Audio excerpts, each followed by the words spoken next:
40%. And we're going to have the president of leasing from Newmark in the Americas, Liz Hart, is going to join us in just about 1 hour's time. In terms of the stocks that we're watching, I obviously have a very close eye on Ford, Stellantis, General Motors, Tesla. Anybody doing business in Europe, for one, is going to have to worry less about a ban of combustion engines in 2035. And then Ford had this massive write-down yesterday, throwing out the kitchen sink, $19.5 billion. But it is now boosting, as Steve Mann just told us from Bloomberg Intelligence, its EBIT forecast for 2025 from $6 to $6.5 billion to $7 billion. So it looks like investors are happy about this. Stock has doubled, by the way, Ford, over the last 5 years. So Jim Farley doing well in that leadership position. Joining me now is State Street Chief Investment Strategist Michael Aroney. And Michael, I want to ask first about the big jobs number that we had at the top of the program, or about a half hour before we came on live. Initially, we saw futures rising. Now we're seeing a drop in the cash trade here on the back of those numbers. How do you interpret the non-farm payrolls number, and what do you expect the Fed to do in reaction? Matt, it looks like the market is having a tough time interpreting the jobs data this morning. I think that it continues to paint a picture of a labor market that continues to soften as we head into 2026. From my perspective, I'm a little surprised that the bond market hasn't reacted with yields falling more. And I'm a little surprised that the odds of a Fed rate cut haven't changed all that much in January. So to me, I take away that this suggests that the labor market continues to soften. Chairman Powell highlighted that this may happen, and here we are, and I think it continues to suggest some weakness in the labor market. So you do expect then the Fed to cut rates. You don't think the market is pricing this, right? How much further do we need to go? We've already cut, I think, 175 basis points since September of last year. I think you'll get at least another couple rate cuts next year, Matt. I think there's a couple things here. One, this morning's data suggests that the labor market continues to be in a bit of a tenuous situation. Certainly the October numbers are down. The unemployment rate has been ticking up. This is signaling weakness on that side. And when I look at this, when I look at the wage data this morning, the wage inflation just isn't there. So oil prices, I think WTI, Matt, is around 55 and change. Voluntary separations, the quit rate is small given the weakness in the labor market. And finally, rents are rolling over. It's really hard to envision that inflation will re-accelerate under those conditions. In fact, I expect it may surprise a bit on the downside, and this will give the Fed wiggle room to cut rates further in 2026. So I guess that interpretation is what you think is going to feed into a Santa Claus rally into year end, gains again in 2026. Do we get a rotation of leadership? Do we get a broadening out? It does appear that the Grinch is trying to steal the market's Santa Claus rally in the last few days, but I think the foundation for this bull market remains pretty strong. And in terms of fiscal stimulus, monetary stimulus, earnings are still pretty good. Add in some deregulation and continued AI spending, and I think that's enough ingredients to keep the rally going. But Matt, to your point, I do think we'll see a bit of a rotation. Now, we still like cyclical parts of the market where earnings are growing. So now I can buy small cap companies and financial companies that will have earnings growth equal to tech at far better rates and some tailwinds as it relates to fiscal policy, monetary policy. So we think some healthy rotation into other parts of the market is prudent at this time. What do you expect could ruin the bull case? You know, what keeps you up at night, or what makes you uncomfortable here, Michael? So I do think an unexpected rise in long-term interest rates could cause a problem, but it's not necessarily what's in our forecast. So again, there's a few things. If in fact inflation remains stickier than anticipated, maybe growth expectations come in a little bit better. And of course, with these permanent fiscal deficits, the spending that's occurring, the supply of sovereign debt could result in rates keep creeping up. Of course, here in the last week or so, you have kind of long rates in Germany and Japan, and even here in the U.S. have been creeping up, and that has caused some downward pressure on prices. So to me, of course, there's always those gray swans, those black swans, those unknown unknowns that we can't predict in advance. But I think the arbiter of this bull market rally will be long-term interest rates. Right now, they're range-bound. If they were to accelerate unexpectedly, that would likely result in a repricing of this rally. I mean, we do see, I've been graphing the Fed funds rate against the 10-year over the last couple of days, and it's pretty astounding to see, if you look back from September of 24, when we started this cutting cycle, the Fed has gone from 550 down to 375, right? And at the same time, the 10-year has gone from 350 up to 420. So what's going to turn that around? What's going to pull the 10-year yield down rather than letting it float up with global yields? So, Matt, our expectation is that long-term interest rates will remain higher and more volatile than the market expects. But as long as they remain in this comfortable range, markets should be able to continue to rally. I think where it gets problematic is typically if 10-year Treasury yields are pushing that 4.75 range, that 4.75% range, and higher is typically where some of the cracks start to form. We're nowhere near that today. I don't expect that we'll get there, but I think that that is ultimately kind of some of the challenge.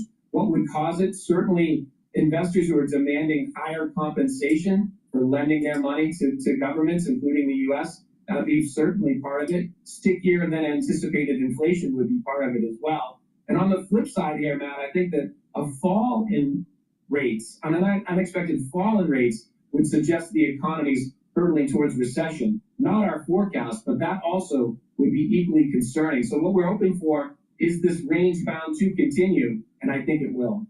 Michael, great to get your intel. Great to get some time with you today. Thanks so much. Hello, my name is DrPaulCottrell. Thank you for joining. Please help support the work that I do by making sure that you subscribe to all the channels. I have YouTube, Brighteon, Bitchute, and Rumble. You can also follow me on TikTok, X, GETTR. In addition, you can be a paid member to my Patreon and Substack channel. All the links are in the description. Please help support the work that I do. All these videos are for free to give you my perspective of what's happening. Let's go over the markets right now. The S&P 500 is trading at 6,807. The VIX is trading at 16.96. Euro is trading at 1.14. Oil is trading at 55.49. Bitcoin is trading at 87,000. The Japanese yen is trading at 154.78, and natural gas is trading at 3.9. All right.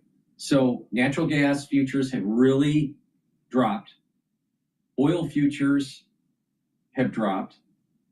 VIX has slightly increased, and a big increase in the value of the yen. It was trading at about 157. Now it's trading at 154.7.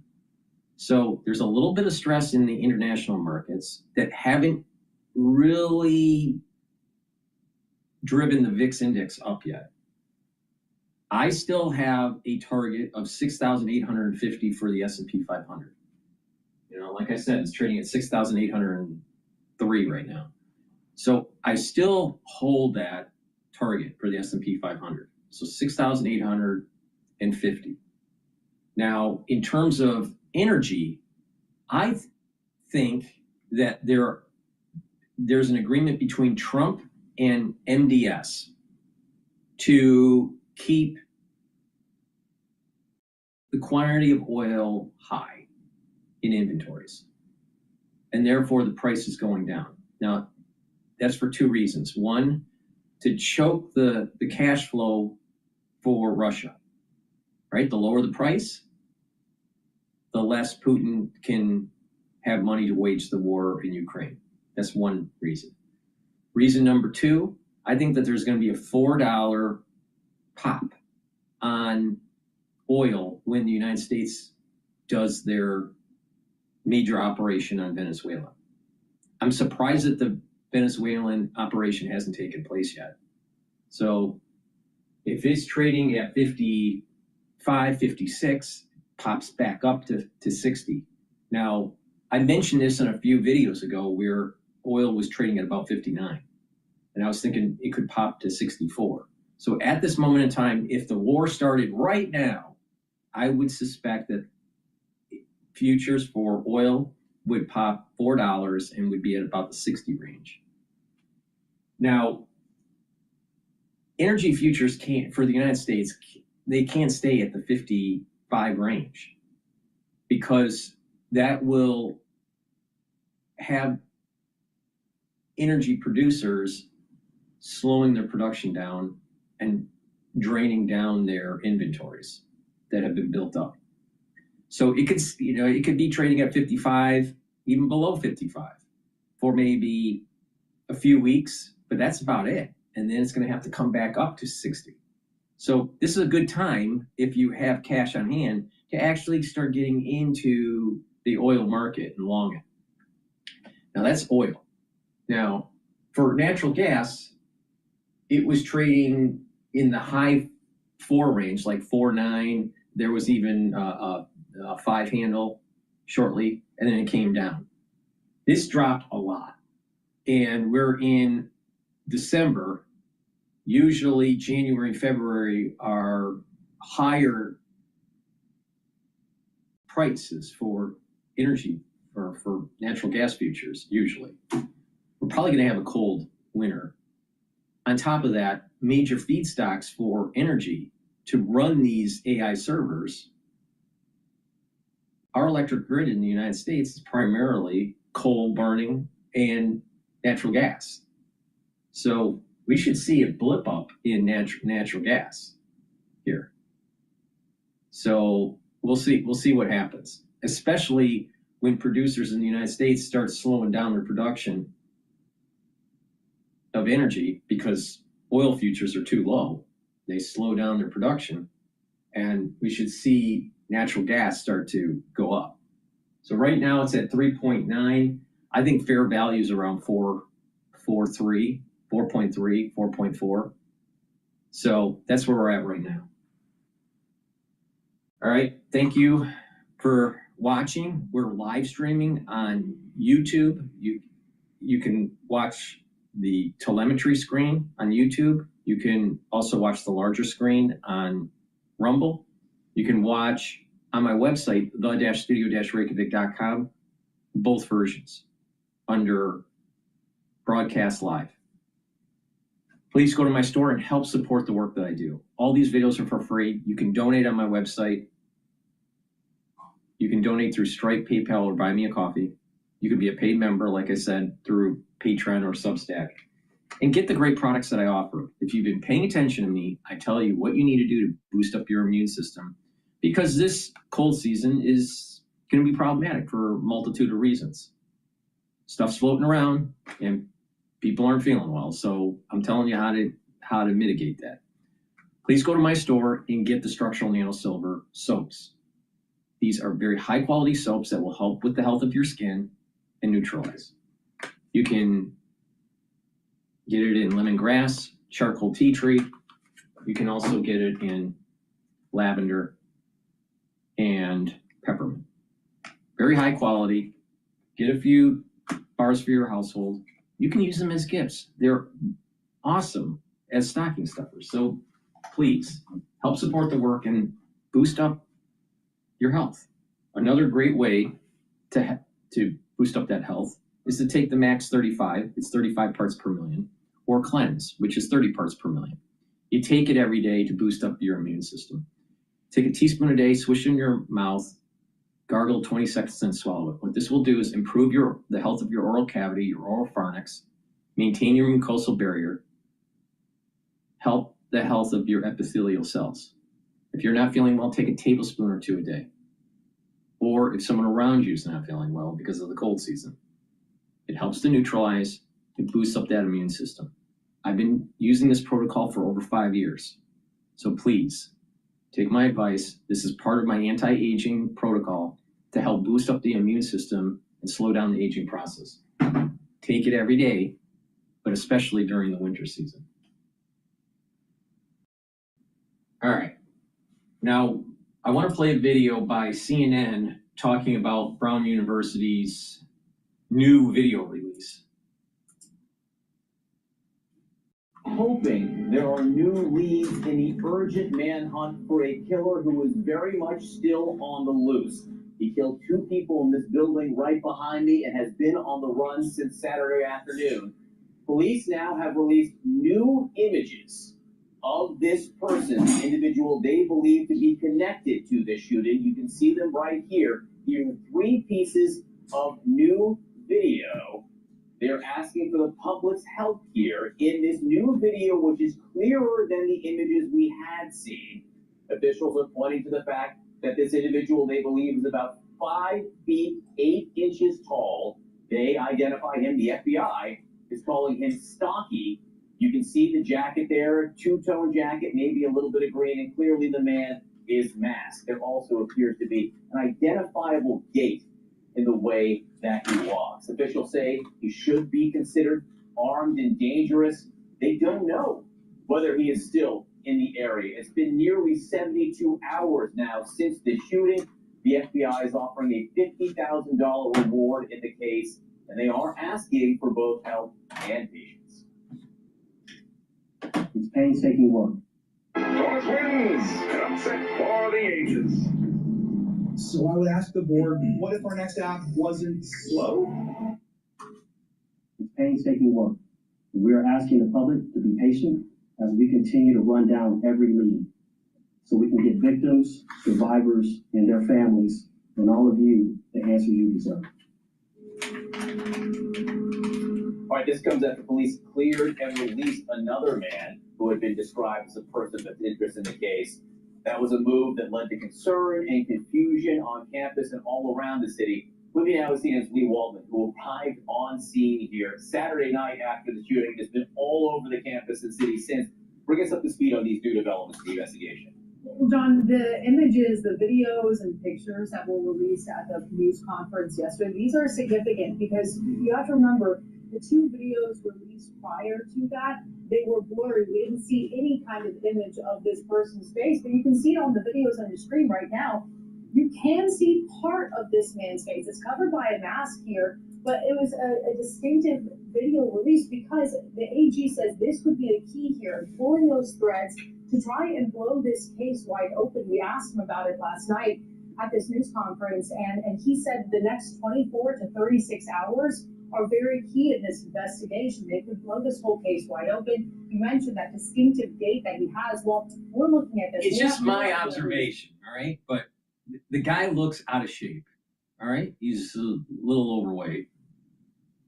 And there's a walk about him that seems to be, maybe he's a liberal. There's something weird about this guy. This is not, this guy that seems to have done the shooting in Brown University with this new video that's been released. He just doesn't look like he's too in shape here. Now, some students did see the perpetrator. They face to face. So I'm surprised there's no sketch from these students that saw the individual. Now there's a black student that was interviewed on CNN saying that he saw the individual. He was in the room that this individual entered and started shooting. So where's the sketch? I mean, no one's talked about this at all. Like, where's the sketch? Students saw the perpetrator. So what's going on? There should be at least a sketch.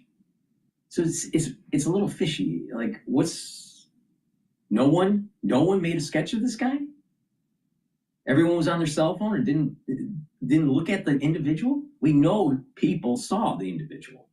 They've been interviewed on CNN. So, I mean, what's going on here? All right, let's continue. But someone who does know this man, the images of his face that we can see, the walk, they should be able to identify this person. We know they're getting these tips from the community. We saw them out here in this neighborhood surrounding Brown University. K-9 units, the FBI, U.S. Marshals, state and local police, they're knocking on doors, hoping to get some more videos so we can really piece all this together. And you were at that news conference again yesterday where this new video was released. There seemed to be some frustration. All right. Unknown suspect, male, approximately 5'8", stocky build. He's overweight. All right. Considered armed and dangerous. Well, wait a minute. The students, they would have known what color his jacket was, what was his build, what was his height, roughly. right? Was he wearing a mask? Was he not? Did it look like he was white or black or what? You know, where's the sketch?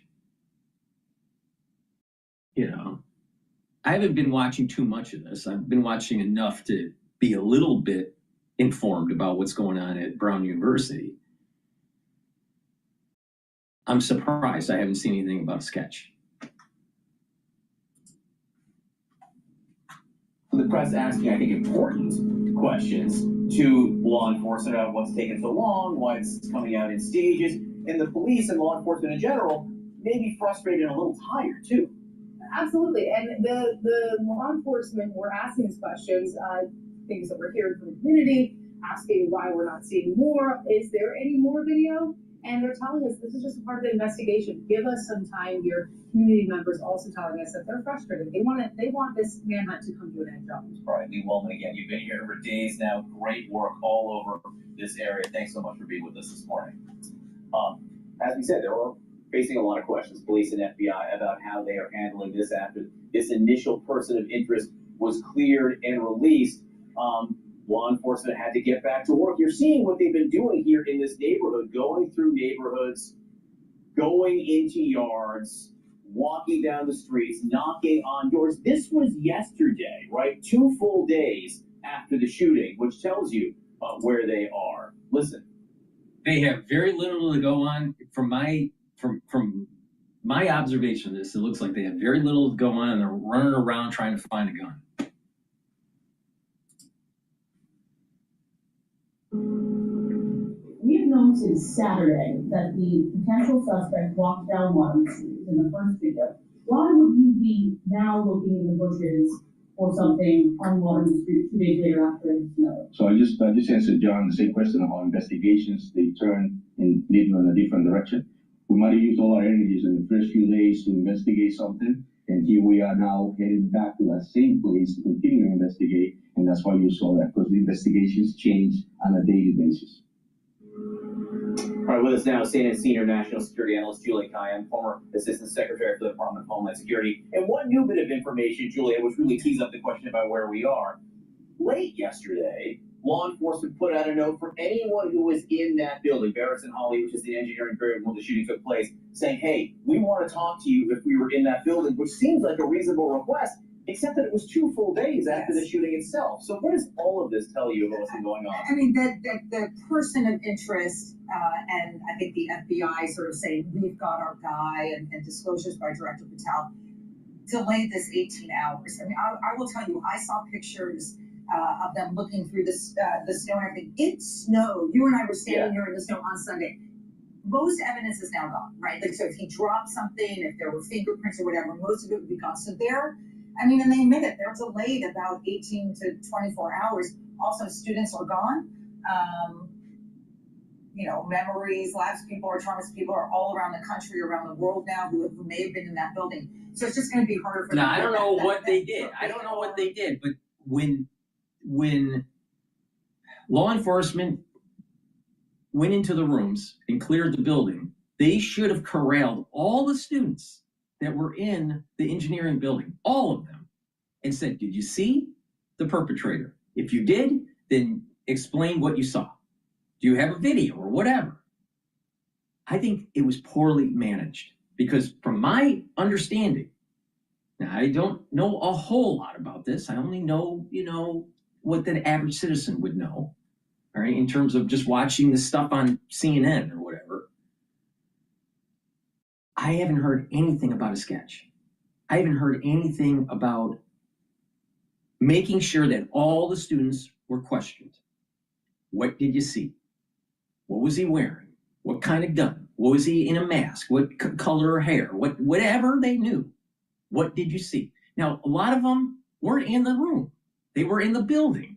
So when they heard that there was going to be a shelter in place and just to stay down and hide, they did. So most of the students didn't see anything, but there were students that did. What is the information from that? Were they able to glean anything from that? It seems to me that, you had a bunch of clowns running the show over there. And then you have a president, Baxton or whatever her name is, that basically, didn't know much, and then let the students leave and canceled their projects and their finals. It should have been a take-home final. They shouldn't be just canceled. But, we'll get into that because these kids are coddled. But the thing is that you don't send the kids home. You want to make sure that every single student in that engineering building was questioned. Now, maybe it takes 2 days, maybe it takes 3 days, tough.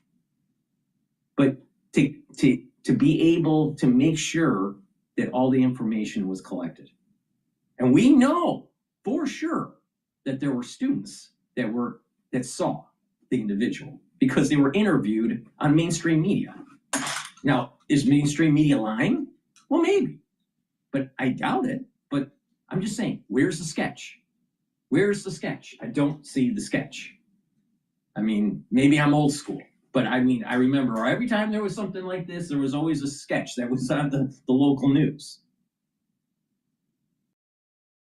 Another issue that I have gone into detail on in a previous video, I think it was video 40, I feel that brown students, especially the males, did not have the fortitude to engage and neutralize the individual, which they should have.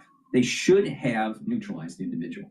Now you compare, when you make a juxtaposition between the incident in Brown and the incident in Australia, and you had a bystander that actually neutralized one of the gunmen.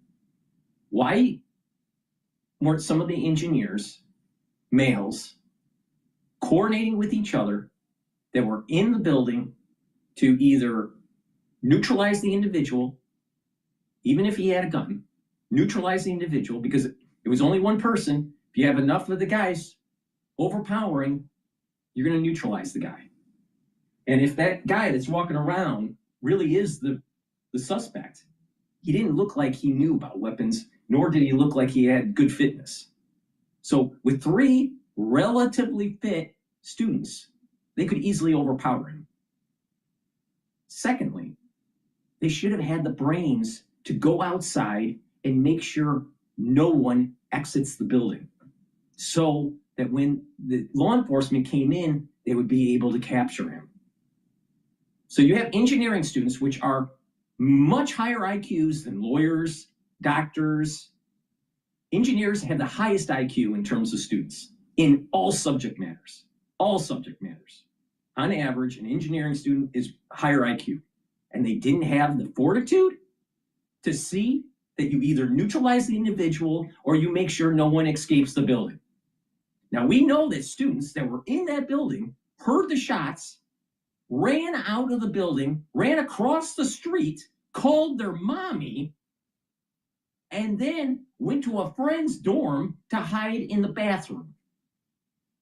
Instead of coordinating on WhatsApp or calling a friend or whatever, or texting and saying, where are you? Let's coordinate. Let's knock this guy out. Now, maybe it, is that I'm just Gen X. Maybe it's because I was in the Boy Scouts. Maybe it's because I just believe that if someone is harming you, you kill them. But there's something fucking wrong with these younger generation coddled students.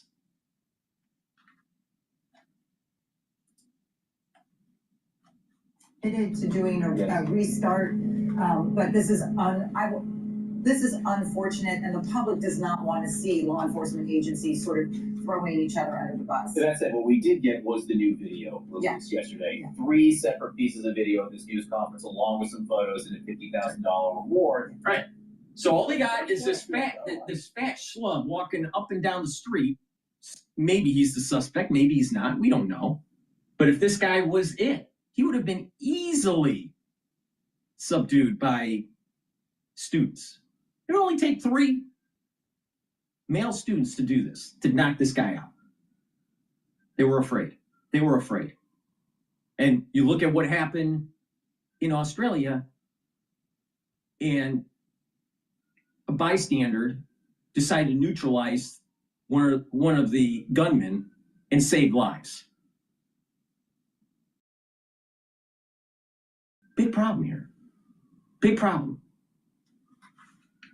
So because of their inaction, because of the students' inaction to engage and hunt the guy down, we have a guy that looks like is on the loose, possibly has disappeared. Smartest, highest IQ discipline in academia, engineering. And you had students that couldn't solve a problem in real time. Meanwhile, it was a street vendor in Australia that ends up neutralizing one of the gunmen. That's a hero. That's a hero. That's virtue. Saving lives. Going into the fire. Not hiding. And there's a problem in society where there's too many people hiding. Always hiding. Not willing to do the right thing, not willing to go into the breach. They just hide because they're ego, because they're self-centered, because it's about their life. Well, wait a minute here. Where's the virtue in that?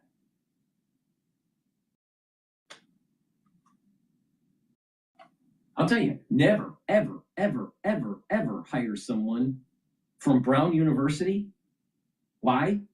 Because you had students that didn't know how to solve a problem in real time. And then you add in the clowns that are investigating this, and it looks like they fumbled the ball. Now, maybe what it is that there's so many people on their phone and they just turned into a retard.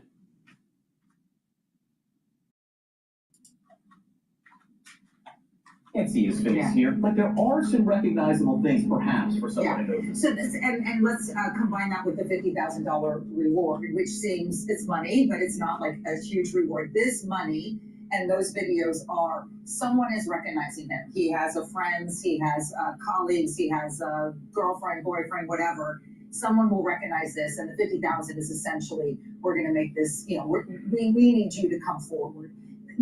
A stranger is not going to recognize him from that. So unlike, say, the United Healthcare manhunt, this is really not a manhunt in that sense. This is a we need someone near him to come forward. That's what happened in Utah with the Charlie Kirk shooting. Exactly. It was people who knew that person, even though they were unrecognizable to most people in the video.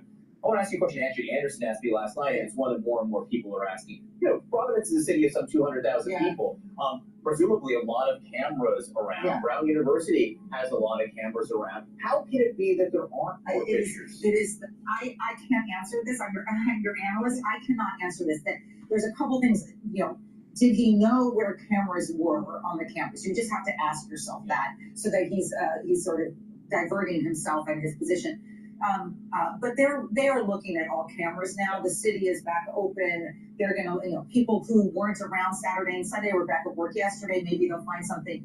The other thing is there's no pictures of him in the room. We generally do get sort of real-time pictures. I think that shows the suddenness of this. He comes from behind, and then everyone is hiding. But it is true, and it may change. Someone has something that they don't know. Oh, well, I think it'll change going forward in the city and this college for sure.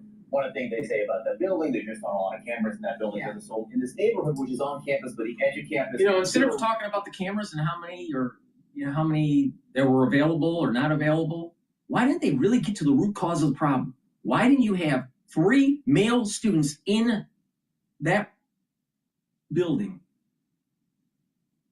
hunt the guy down? Why didn't they have enough brains to all right, we're going to have a team, we're going to hunt this guy down in the building, and we're also going to have a couple teams outside to make sure no one leaves the building. And then have the authorities be able to circle and capture the guy. Why? Why couldn't they think through this? Because what it is that we have a society that thinks that the government is going to save you. The government will never, never sit down and write this down. The government will never save you.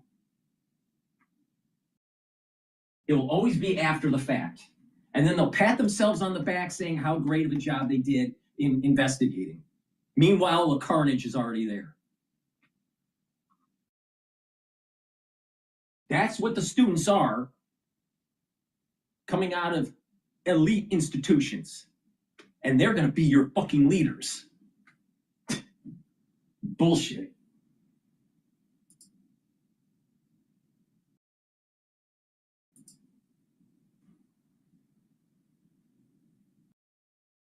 All righty. Let's listen to Pompeo talking about Australia.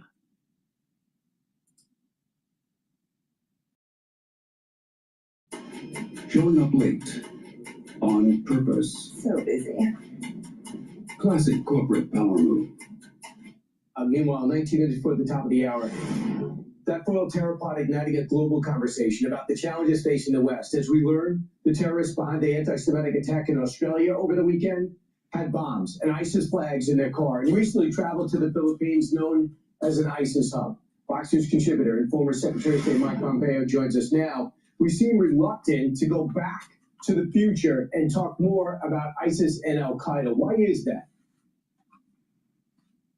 Brian, good morning. Look, I think we all had hoped we're beginning to turn the page against radical Islamic extremism, but we've seen it, right? We've seen globalize the Intifada on our campuses here in America. We saw the leadership in Australia simply refused to protect Jewish people in their own country and talk about the fact that there should be a Palestinian state where we are creating the conditions for the rise of Al-Qaeda and radical Islamic terrorism in the form of ISIS. All right, now, if we have a society that thinks that the government's going to save you, which they won't, they scare you, the government scares you to think that they're, big government's going to save you, so you give up your civil liberties, which is stupid, right?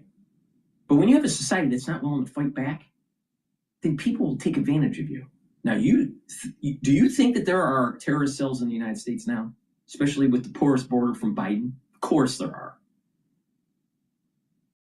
Something bad is coming. And we better have citizens that are willing to say,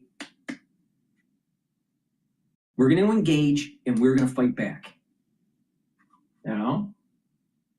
Look at the ones that were in the Pennsylvania crash during 9/11. All right, the plane that they crashed, what was it? Was it American Airlines 93 or whatever it was? I don't even remember the number. But they knew they were going to die. But you had people that banded together to take out the hijackers, knowing they were going to die, to make sure that other people would be saved. Now, fast forward, that was September 11th, 2001. Fast forward to 2025. Do you see that level of chivalry? Do you see that level of honor and virtue? No. So you'll have Islamic terrorists that will take advantage of that.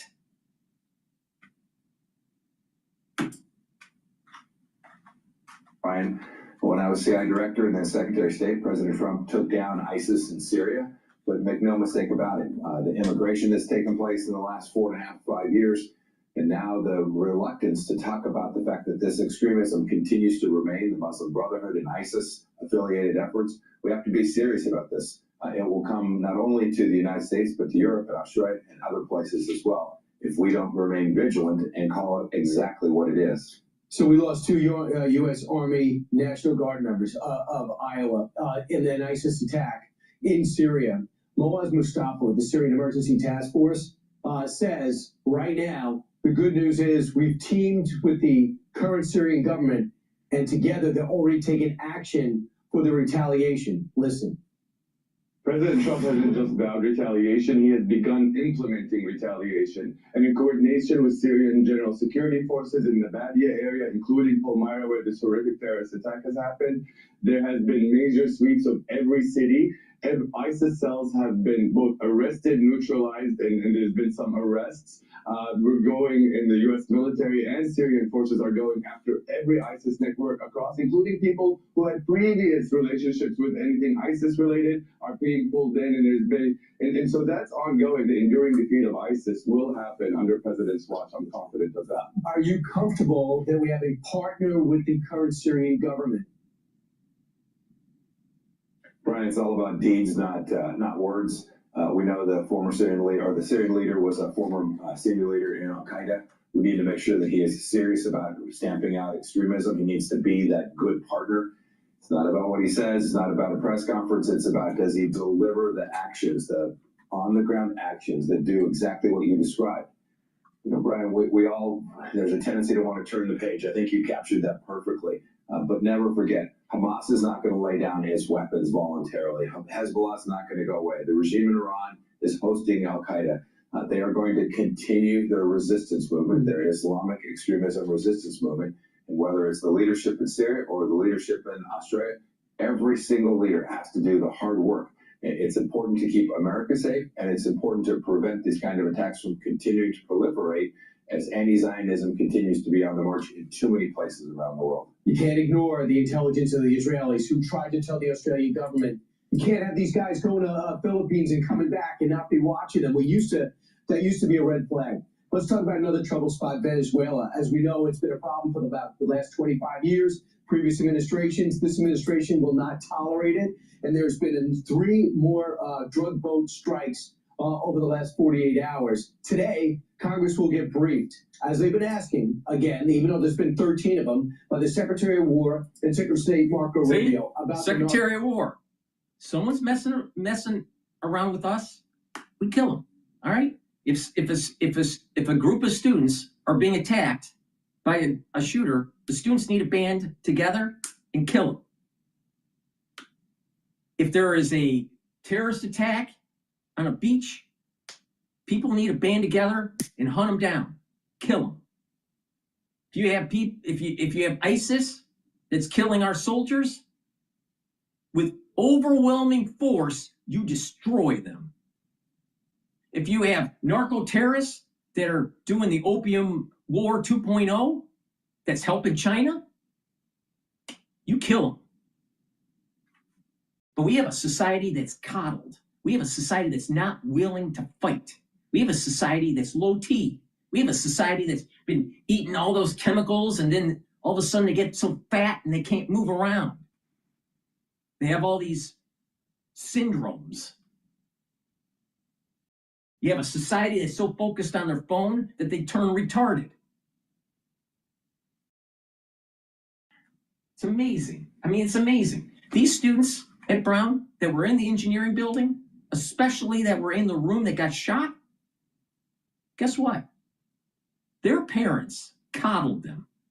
And a strong parent would say, hey, kid, what did you do to try to save people?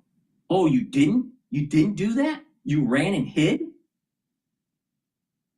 Those parents should say, okay, you're going to finish your fucking degree and you're going to enlist in the military and find out what it means to be a standing citizen and actually being willing to do something over and above yourself. These kids don't have discipline. They don't have the discipline. They are self-centered. They don't have the discipline. It's like, what's the larger virtue? See, their virtues are, they got to get a really high GPA so they can get into a good job. But do they deserve to live if they weren't willing to take risks to save their own student body? Of course not. Of course not. So these students need to learn some sort of chivalry, some sort of heroism, patriotism by serving in the military. So why don't they, after they finish their degree, they go in and become officers in the military and learn some discipline? Learn what it means to actually take risks and try to save people's lives.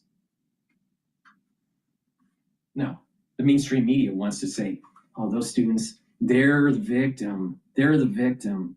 You got to coddle them now. They're a victim.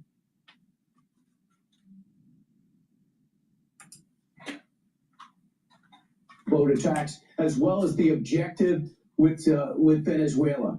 What do you expect that conversation to be like with lawmakers behind closed doors? Yeah, Brent, I've been to so many of these all member briefings, both as a member of Congress and then when I gave them as a CI director, Secretary of State. Look, the Democrats will probably play politics and then leak what was said. But what I hope Secretary Rubio and Secretary Hexas will do is lay out the strategic vision that President Trump has. He wants to make sure that from Venezuela, the United States of America is not threatened. And the effort to take and you have a bunch of liberals that are saying knocking out narco-terrorists is against the law. Meanwhile, over 50,000 Americans die a year from drugs that are coming from Central and South America. A little bit from Canada, too. There are more people that are dying per year from drugs coming from South America and Central America than died in Vietnam in the whole era of the Vietnam War. And that's how many people are dying per year. No one's paying attention to that. No one's paying attention. But you got a bunch of liberals that say knocking out narco-terrorists in international waters is illegal. So the liberals, what side are they on? Are they on the narco-terrorist side, or are they on, like, America first? America, we're going to kick your ass. No, of course not. Because they want to have a coddled society.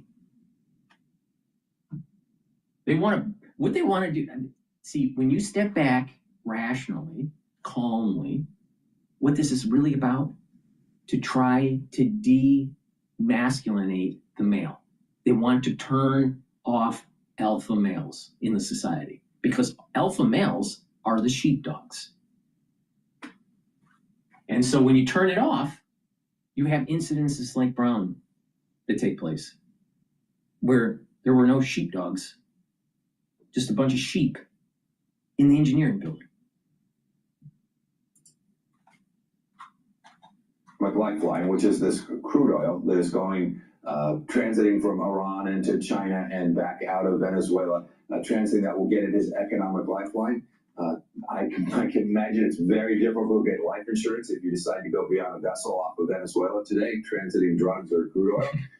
And that is a good thing. They will start to self-censor. They will start to stop this. And we have a shot at taking down a regime in Venezuela that has caused so much harm to the United States of America. And I hope that's what Secretary Rubio and Hexas will talk about today. And of course, there's an election in Chile yesterday. Talk about taking back the region. A conservative was victorious, as well as we know we have an ally in Argentina. And maybe we can give a chance for a democratic government in Venezuela. This guy can't stand. We evidently are eyeing more tankers. There are 18 right now off the shore of Venezuela. They're all, I think, being looked at by this administration. Mr. Secretary, thanks so much. Brian, great to be with you this morning. I'm Steve Ducey. I'm Brian Kilmeade. And I'm Ainsley Earhart. And click here to subscribe to the Fox News YouTube page to catch our hottest interviews and most compelling analysis. Please go to my store, the-studio-reykjavik.com. It's the winter season. You need to stock up. Stuff's floating around. Cases are going up. You got to pay attention. Make sure you get the drops. You can get it in cherry flavor, honey and lemon flavor, and also blueberry. Stock up at home and at work. Take these drops right away if you have that throat irritation. Mitigate the problem. Also use them prophylactically if someone around you is not feeling well. Something's going around and you need to prepare. Make sure that you get these very high quality structural nanosilver drops. Also, get the multivitamin that I have. It's easy to digest. These multivitamins will help with proper enzymatic activity because they're cofactors. Again, it's easy to digest, and you take this regularly, your cells will perform better. And when your cells are performing better, you're slowing down the aging process and helping your immune system. And get the probiotics that I have. You can get it in the powdered form or in the veggie cap form on my store, the-studio-reykjavik.com. By taking a good probiotic, you're helping your gut health, you're improving the immune system at the gut level, you're improving the ability to absorb your nutrients, you're revving up your metabolism, and you're also improving skin health and brain function. With a good gut biome, you're going to be able to sleep better. And when you sleep better, you're going to be able to consolidate memory and detoxify your central nervous system, and you'll be well rested. When you do this regularly, you're slowing down the aging process. Good health starts at the gut. So start taking a probiotic every day. I take a powdered version. This is the powdered version every day. Now, also stack it with the multivitamin. And when you do that, all right, that's the foundation for slowing down the aging process.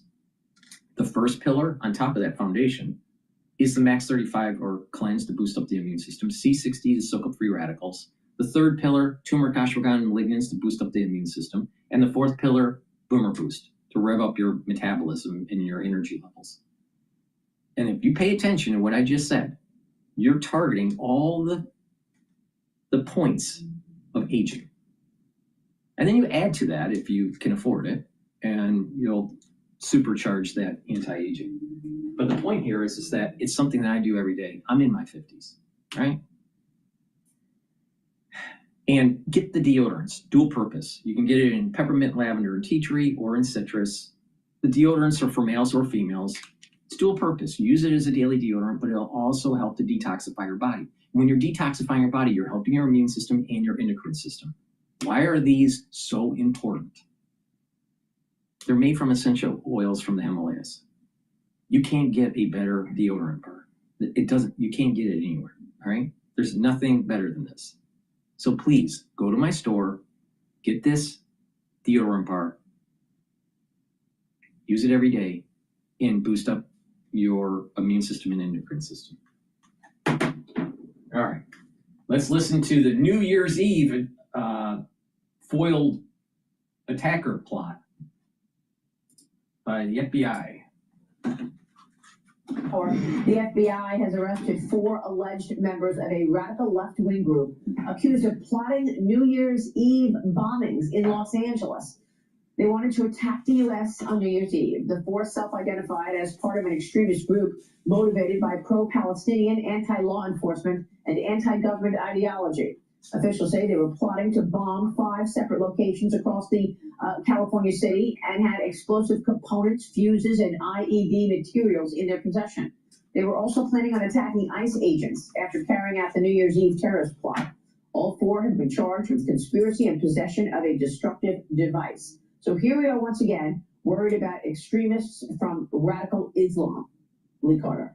I mean, we're living in a very, very precarious time. And I think if we look at all of this, we can't underscore how important it is that we get immigration policy right, that we get national security right, and that we get on the right side of this issue. I mean, the fact that these are pro-Palestinian folks that are being fueled by this ISIS ideology on our own soil, and yet when you look at polling on where Americans stand, pro-Palestinian, anti-Semitic, anti-Israel, this is a problem. This is a threat right here on our own soil. We're watching this happen globally, and it could happen right here. And if we don't shift things, I don't know where we go. Yeah. I mean, you say get immigration right. I mean, unfortunately, Joe Biden got it wrong. Exactly. And we're going to be paying the price for this for years because we don't know who's in this country. We say it's 10 to 12 million people who've come in illegally. President Trump says it's more than 20 million. We just don't know. And how about all the millions of gotaways? So there are people in this country now, and we are faced with this as a result of Joe Biden getting it wrong. Absolutely. And we need to get it right. And the fact that people are so outraged that there are ICE raids, that we're trying to get things under control. What do we expect to happen? How do we get this under control? There's cautionary tales all over the world on what happens when people get it wrong. We have got to get this reined in, and people need to get on board with it. Yeah. It is terrifying to think this is what's happening in our country. This is what could have happened in California on New Year's Eve as people were celebrating. Yeah, and no doubt some of these lunatics are upset because President Trump has strengthened relationships with our allies in the Middle East. After the strike on Iran's nuclear facilities and his trip to the Middle East and so many promises in terms of the Abraham Accords, they're getting increasingly upset. and wanting to damage and destroy the United States' leadership. Well, if you look at one of the predicates to October 7th, it was the fact that the United States was brokering with Israel normalizing relationships with Saudi Arabia. Right. And what the radical fundamentalist Islamic lunatics want to do is roll, no bad pun intended, a grenade into the middle of that and not let that happen. So what do we have? You're right. We have millions of potential terrorists roaming this country, organized in cells, carrying out plans. I had a conversation with a knucklehead neighbor of mine who's a big Biden supporter, and I talked about that very issue. And the comment about this, well, it was thwarted by the FBI. So what? Okay. That was a mini 9/11 that would have happened in 5 locations on New Year's Eve in Los Angeles. Like, that should be the point, a cautionary tale. That should be the warning sign. Does it have to happen for Americans to wake up? It shouldn't. That should be enough of a warning sign. The Office of Director of National Intelligence, ODNI, Tulsi Gabbard, revealed that Joe Biden's mass migration agenda at the U.S.-Mexico border welcomed about 18,000 known or suspected terrorists to the United States in just 4 years. 18,000. I've been saying this. Lead, don't waste. I've been saying this for a long time. There's a curse coming, September 11th, 2026. And it's going to last on the whole world. This curse is going to promulgate from September 11th, 2025. September 11th, 2026 to the first or second week of October of 2027. Get ready, it's starting.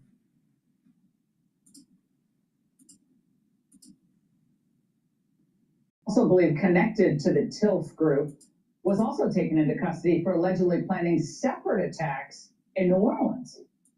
Here with us is Newt Gingrich, former Speaker of the House, Fox News political analyst. Newt, this was such a horrific weekend in so many ways, at a season that is supposed to be one of our most joyful seasons, whether you're Christian or Jew, season of light, season of miracles.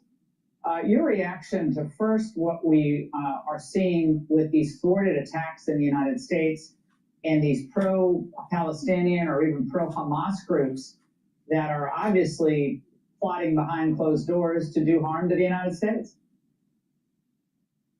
Look, I think there are 3 sad realities that we're going to have to come to grips with. The first you just mentioned. We have active enemies who want to kill us. And we had better understand that this is a war and that we're going to be in this war for a very long time. It's not easy to defeat terrorist groups. They have deep roots. They have fanatic belief. Second, what we're seeing is where the news media is.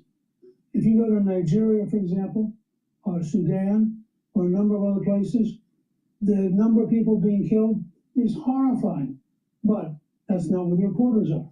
So the third point I make, there's a real profound change since World War II. No one is safe. Out of the way, you figured. That's a hard thing to believe. But it's true. Think about the 2 National Guardsmen right near the White House. Think about the young couple just outside the Jewish Museum in downtown Washington. Wherever you turn, we now live in a world that's dangerous, and we're going to have to change accordingly. We're going to have to be much tougher, much more aggressive, and more willing to defeat those who would kill us. I think this is a horrendous weekend, but it's a tip of what has become a horrendous planet. Now, we remember what happened, Newt, on New Year's Day at the beginning of this year. Like, we forgot what happened in New Orleans when we had that horrific attack, again, inspired by a radicalized ideology. And again, life happens so fast that people forget about it and say, oh, it's just, move on. But we can't really move on when we seem to, this continues to happen, and it's not getting better. It seems to be spreading. Well, it is spreading because we have no strategy for going after people who've been radicalized. That's the key in Gaza. That's the key in Syria. That's the key in the United States. We have to have a totally new approach, and that requires rethinking parts of the First Amendment and asking yourself, if somebody is preaching death, do they really have a right to do that? And I know people who are being trained. We also underestimate the power of social media and the degree to which people are being recruited psychologically on the internet. These are going to be tough conversations, but every week we're going to be reminded somewhere on the planet if somebody is killed. And this is not going away. This requires defeating them, not ignoring them. Are you proposing a crackdown on civil liberties, like free expression and the First Amendment, to try to fight this now?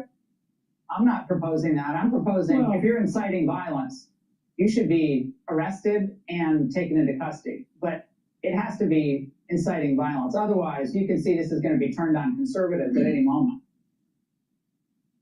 Well, it depends what you're talking about. I mean, I don't think conservatives go around and incite violence. If you have somebody who is preaching, go out and kill people. I think that's not clear. It's not clear to me. Well, that's that is covered as. Well, that's what I'm saying. I think you'll find in almost every one of these cases there were people urging them to go kill people, and I think, as you know, there are increasing restrictions on people under 16 having access to an unlimited social network, which has a very high level of violence and a very high level of drug use. And all these things come back together in a way we have to be honest about.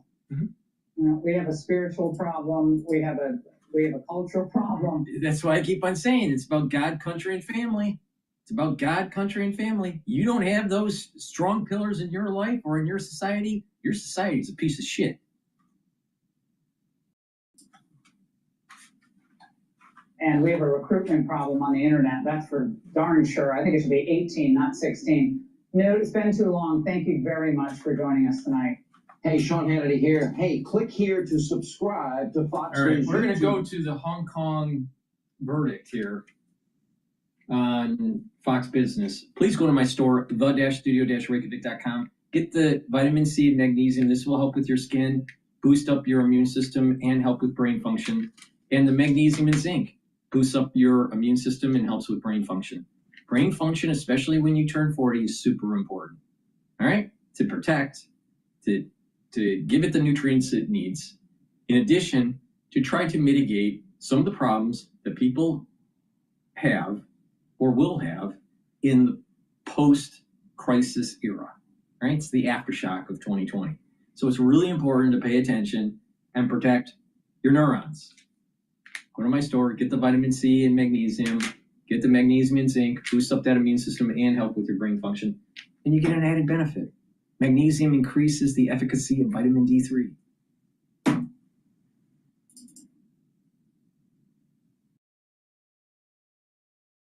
Alrighty.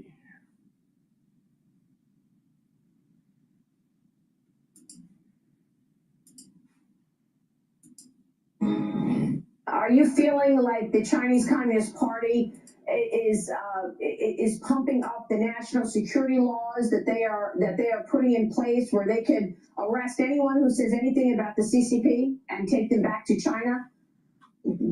Yeah, now they can trump up any offenses as crimes, and the intimidation effect is very enormous. So on the street, that's very quiet. It's a silence of supplications. And also in the legislative council, because they DQ 4 of the pro-democratic legislators, all the pro-democratic legislators resign en masse.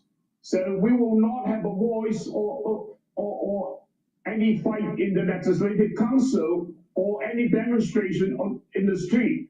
So, I'm afraid Hong Kong, if we have no news, the world will forget us. And that was back in December of 2020. And of course, we had breaking news overnight. A Hong Kong court convicted pro-democracy activist and former Apple Daily News founder Jimmy Lai on charges of sedition and conspiracy to collude with foreign forces. That part of my interview with Jimmy Lai before his arrest actually was used against him in court.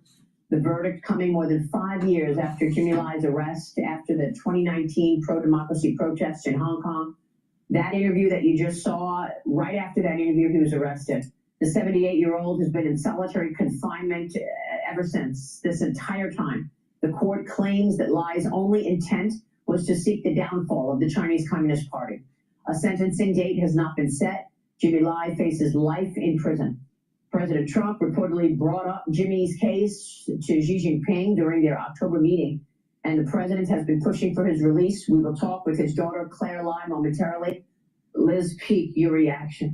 Well, his daughter wrote a horrifying op-ed in talking about how his health is deteriorating. Maria, imagine being in solitary confinement for all these years and basically not receiving health care. Apparently his health is deteriorating rapidly. He's lost an enormous amount of weight. And for what? Because he dared, for example, to light a candle to remember the victims of Tiananmen Square. That's the kind of offense that he's in jail for. Just disgusting. And the group. You still support the Chinese? You still support the CCP? You still support President Xi and his goal to take over Taiwan? You still support making sure that the Chinese controls the first island chains? This is the reason why the United States needs to prepare for war and destroy the CCP. But America first, yeah, America first. We're gonna stay and just focus on the Western Hemisphere. We only care about our country. We're not gonna pay attention to what's going on at the 9-dash line. Not realizing that your whole life is predicated on freedom of navigation in the seas around China.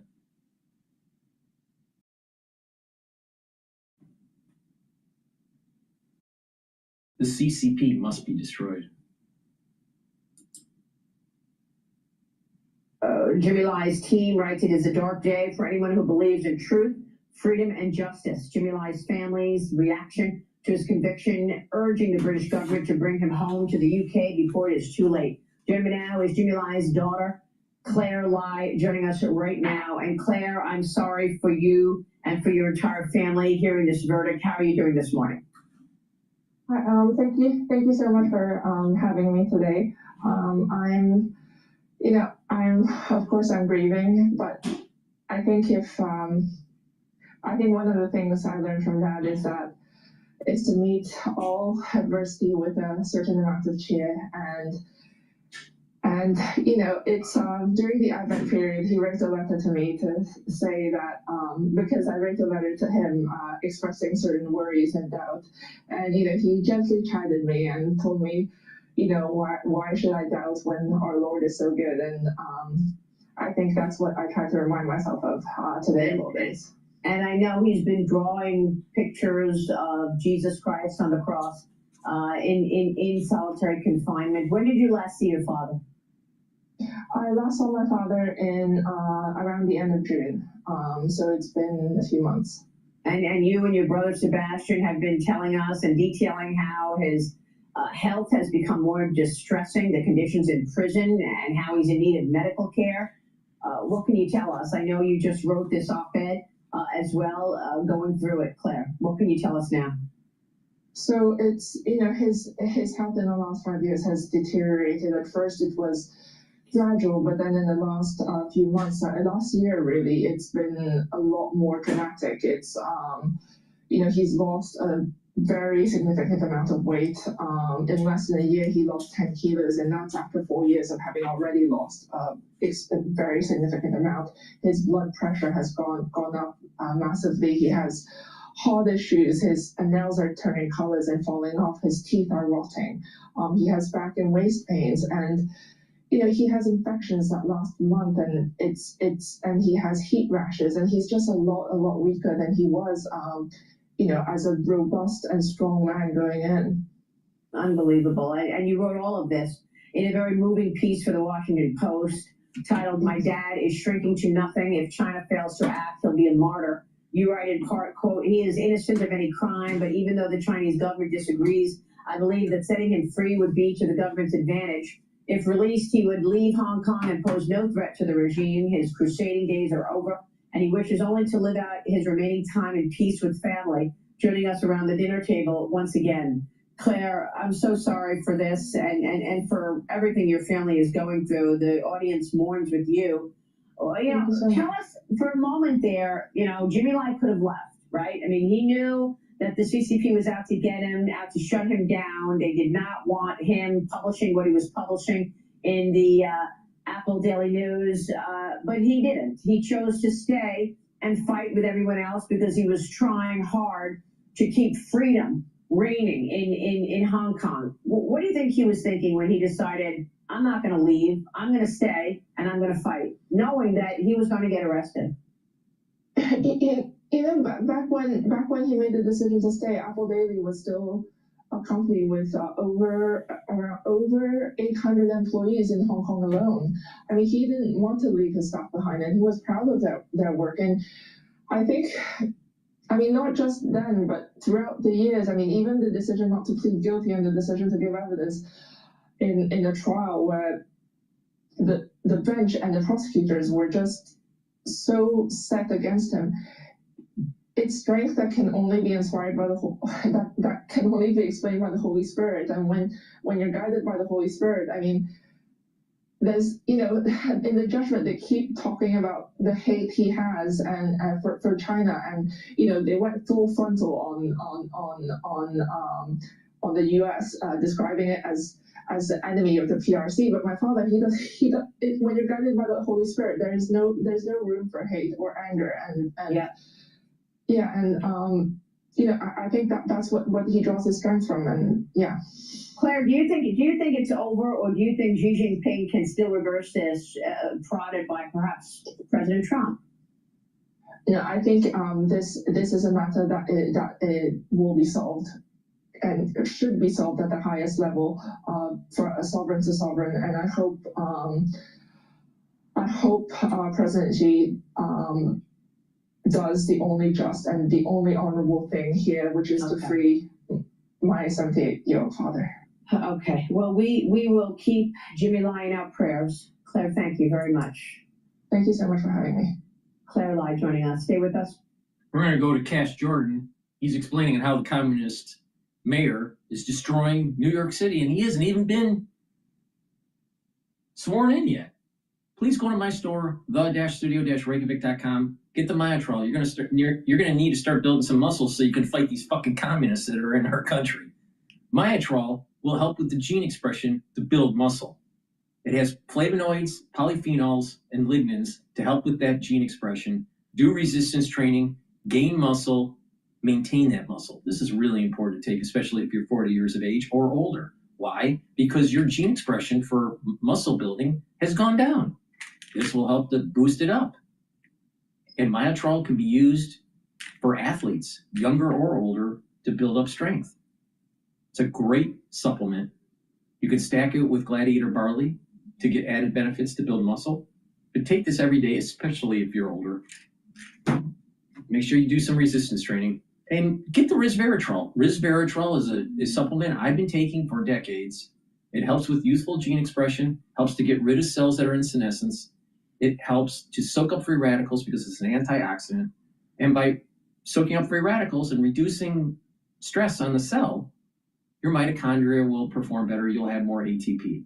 You'll have more energy. This stacks really well with C60, Clarity Factor, NAD+, ubiquinol. It's a great supplement to take to get the max benefits of Resveratrol. Stack it with one of the supplements that I just mentioned. It's a great supplement to take every day. So please go to my store, get the Resveratrol, get the Myotrol, slow down the aging process. And when you're working on building muscle, make sure you work on your back. That's an underappreciated area, underdeveloped area. Build back muscles, upper and lower back muscles, super important. And what that will do is improve your posture, strengthen your vertebrae. You'll have denser vertebrae over time. They'll also help with lymphatic flow and help with venous return flow. So you're helping your cardiovascular health by having better posture and your immune system because you're having better lymphatic flow. You start listening to people that get older, they start hunching over, their bone density starts to go down. This is the reason why you need to do resistance training and take supplementation that will help with building up musculature and bone density. You start paying attention to people that are getting older, their immune system starts to go down because they're, for various reasons, but one reason is their lymphatic flow is bad. They start having cardiovascular problems. Well, you start paying attention to these ones that are aging, their heart doesn't pump as well because of high blood pressure, or the venous system isn't returning well because of a weakened left, or a weakened right ventricle. All right. So if you do some cardio, you do some resistance training, right? You improve your lymphatic flow, you improve your cardiovascular flow, you strengthen that heart on the left side of the heart and the right side of the heart. When you do these things on a regular basis, you're not going to have the same problems in your geriatric years. You pay attention, if you have a proper diet, exercise, supplementation, all that stuff that I keep on talking about, you won't need pharmacopoeia. You won't even need a doctor. You won't, when you get 70 years old, you really won't need them. You won't need to be on a statin. You won't need to be on a beta blocker. You don't need all that crap. You won't need metformin and all that stuff that actually causes problems. But you got to take the initiative now, or you'll be on pharmacopoeia and it'll be worse off. You want to be healthy? Stay away from a physician. But you also have to take charge of your own health.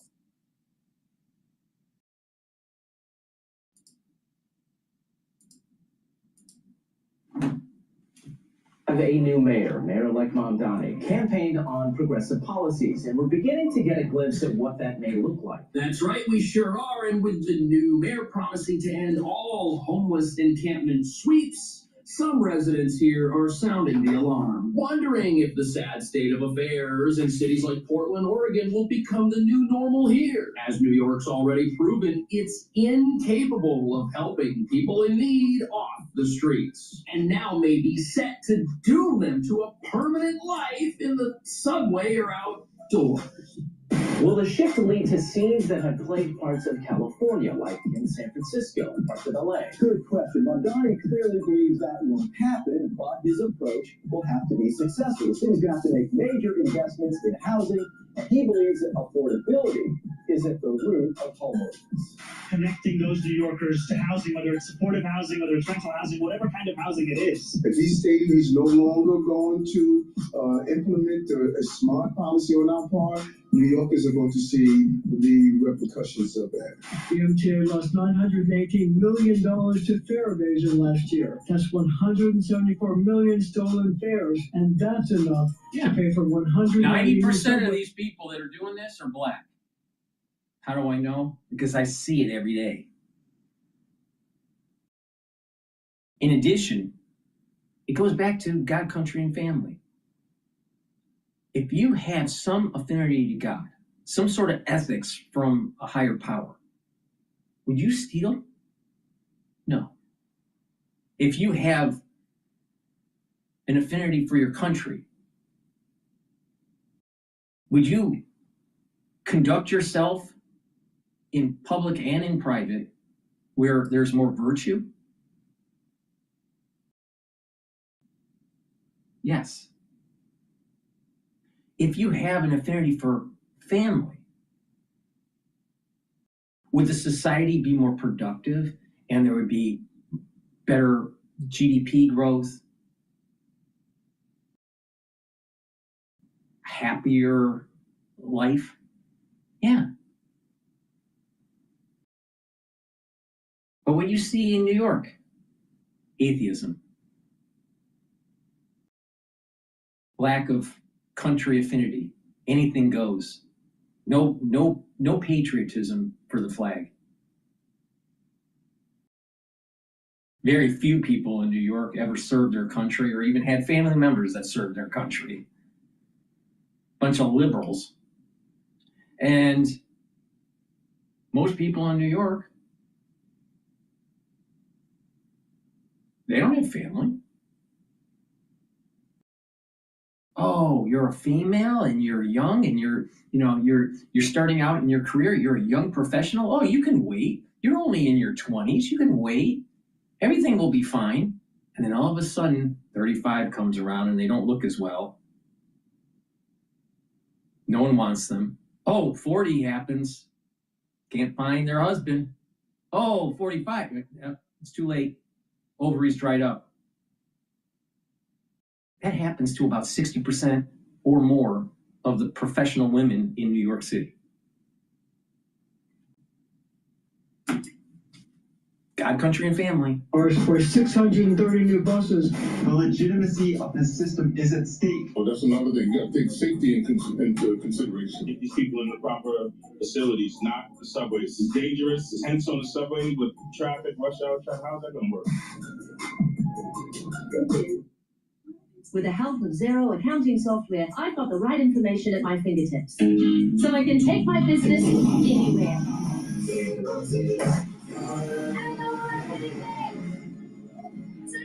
with an X.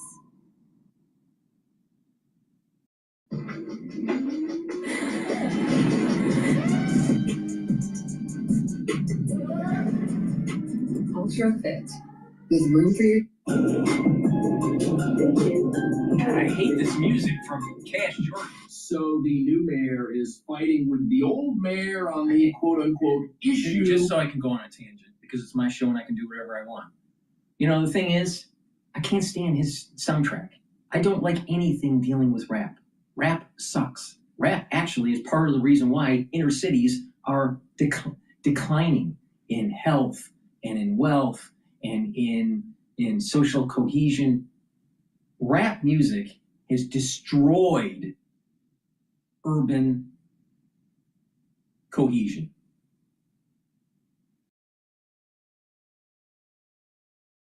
It's very tribal, same beat. Now compare rap to like Bach or Mozart.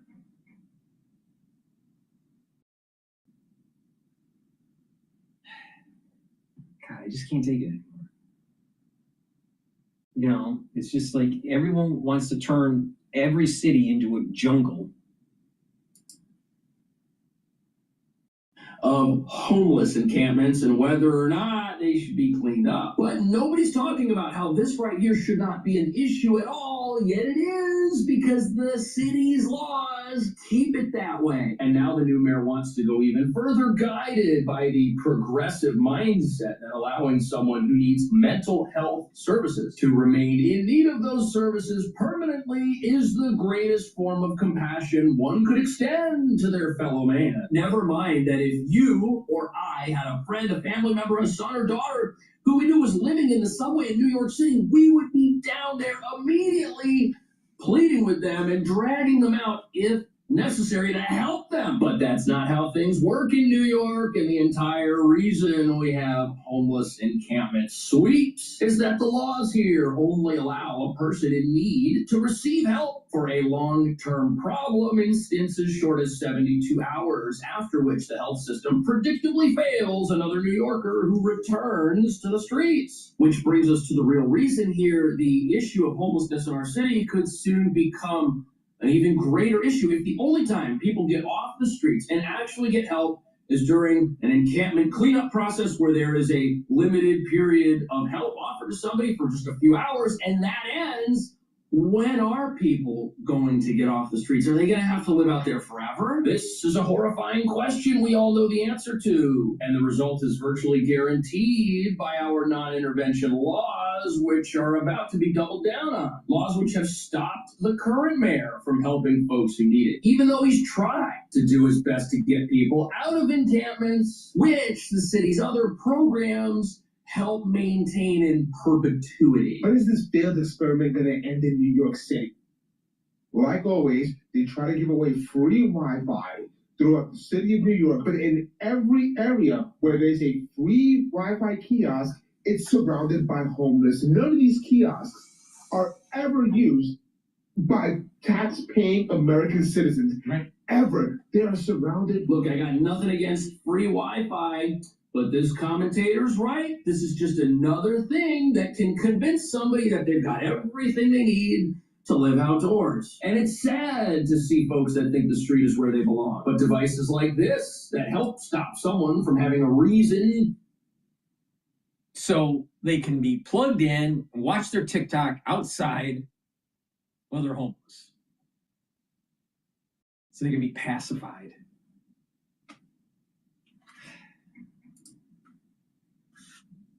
For a building where there might be rules to do something as simple as charge their phone, just enable folks to continue down a path that might not be great for them. But the new mayor, he says he wants to stop these encampment sweeps and get rid of them, and he says he's got a new plan. So let's hear what it is and decide if it'll work. Today, Mr. Bondi announced that he's not going to focus on breaking up homeless encampments. A big change from Mayor Adams. Will the shift lead to scenes that have plagued parts of California, like in San Francisco and parts of LA? Yeah, Mike, good question. Bondi clearly believes that won't happen, but his approach will have to be successful. The city's going to have to make major investments in housing, and he believes that affordability is at the root of homelessness. Dearly beloved, we're gathered here today to celebrate. How much should I save for my kids' tuition? You don't have any kids. Not yet.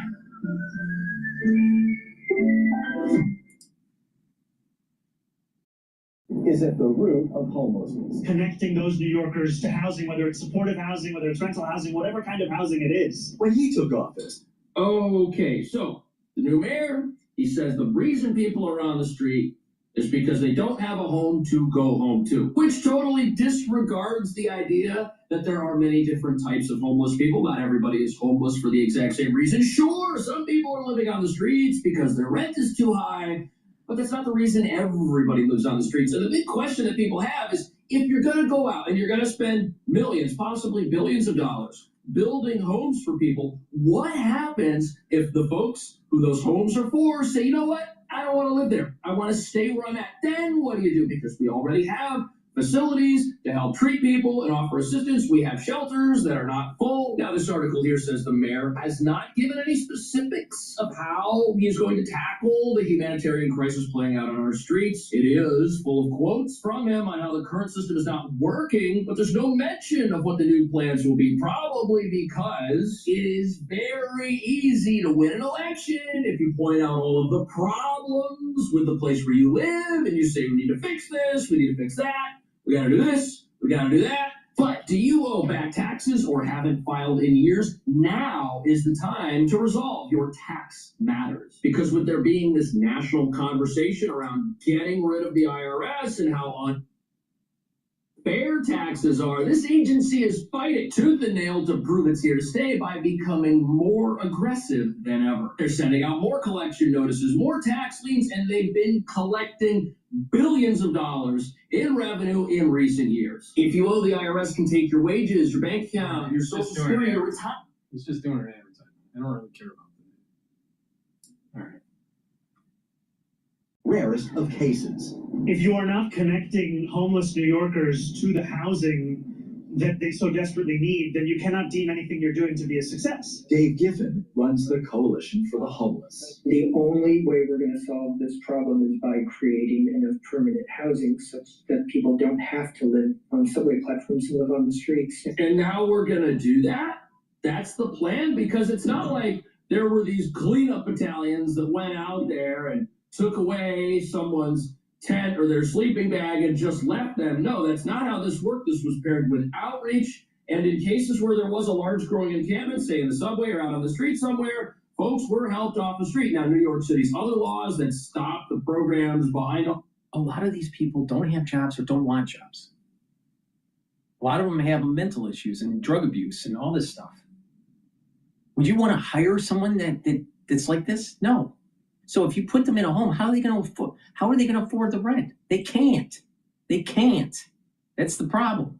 So you're talking about a multi-factor type solution here. You're going to have to get them cleaned up physically, emotionally. You're going to have to find housing and also a job for them. Who's going to hire them? Now, the city's so dirty, maybe they should be just clean, street sweepers.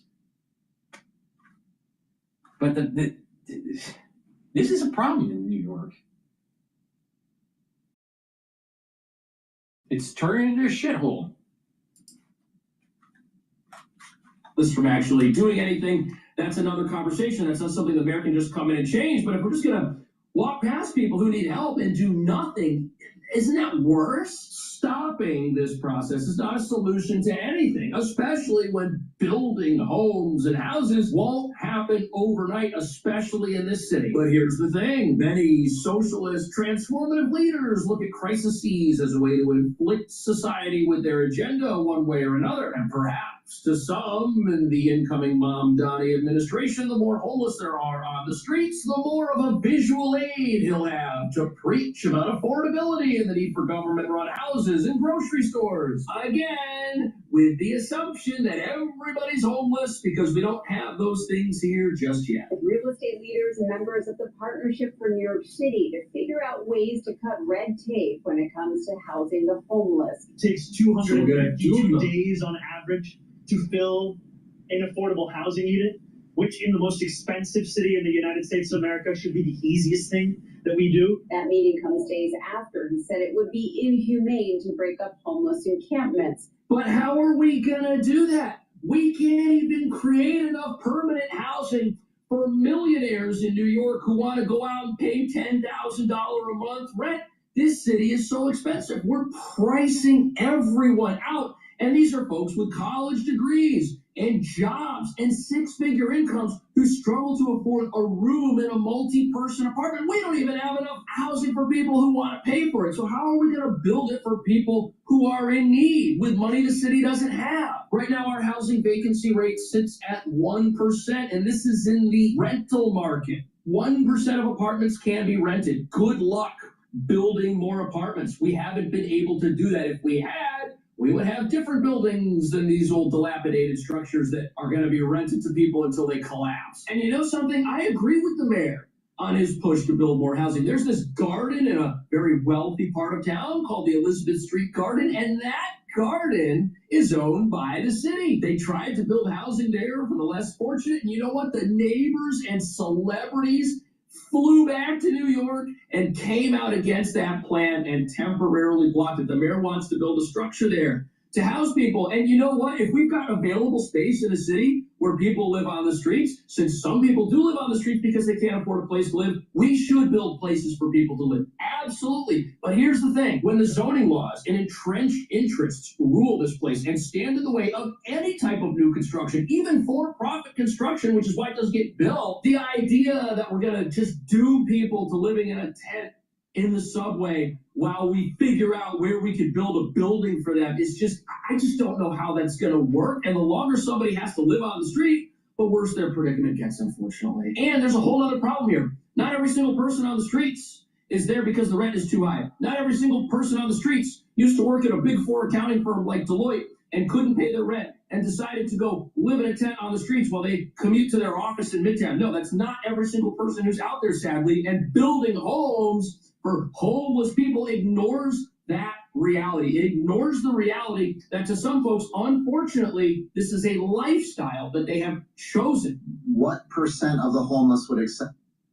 At Capital Group, we take care when crafting our active ETFs so they can make a difference at the core of the portfolio. Because we don't fit molds, we prefer to cast originals. Capital Group, actively different active ETFs.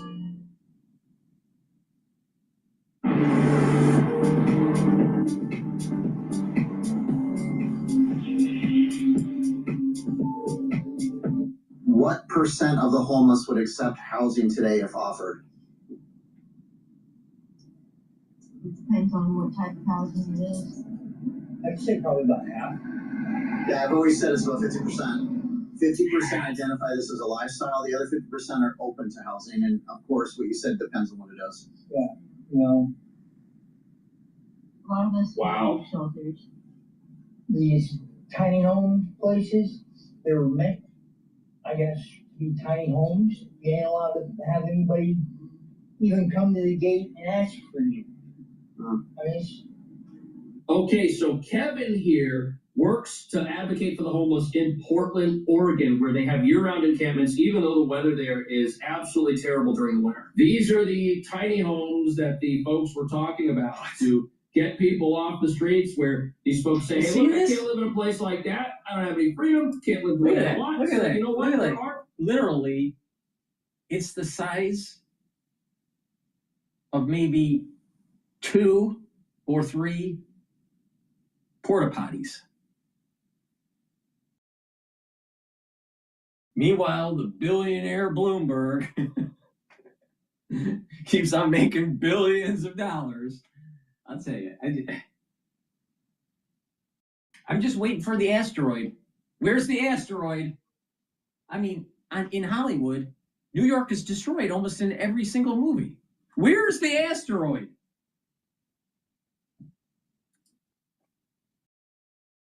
Look, these are empty. There are places for folks to go. And apparently not everybody wants to go and live somewhere. And this is the sad reality of mental health in America. There are folks who need treatment and assistance, but if we're going to walk by those folks, we're not going to give that to them. The result will be more people living on the streets who choose to live there and do not want to live in a shelter and do not want to live in a place that is prepared for them because there are rules. Now look, there's even rules. I've known one person, when you walk New York every day, you know the people you walk by, especially the homeless. You see them daily, right? They're at the same spot, at certain times of the day, whatever, right? And you'll notice that many of them don't want to change their life because they don't have to work. All they have to do is beg, and they get some social assistance, right? They can go to a food pantry and get free food and all this, right? And they're panhandling. It's not a great life, but this is the way they survive, all right? Some of them don't want to change. They really don't want to change. They've acclimated themselves to the environment. They don't want to be in a shelter because if you're in a shelter on a regular basis, you've desensitized yourself from the bad weather. So they don't want to desensitize themselves. They've adapted. They've inculcated themselves to the environment. See, if they're waxing and waning between comfort, with some sort of housing and then living on the streets, they don't survive as well. But many of these people don't want to change.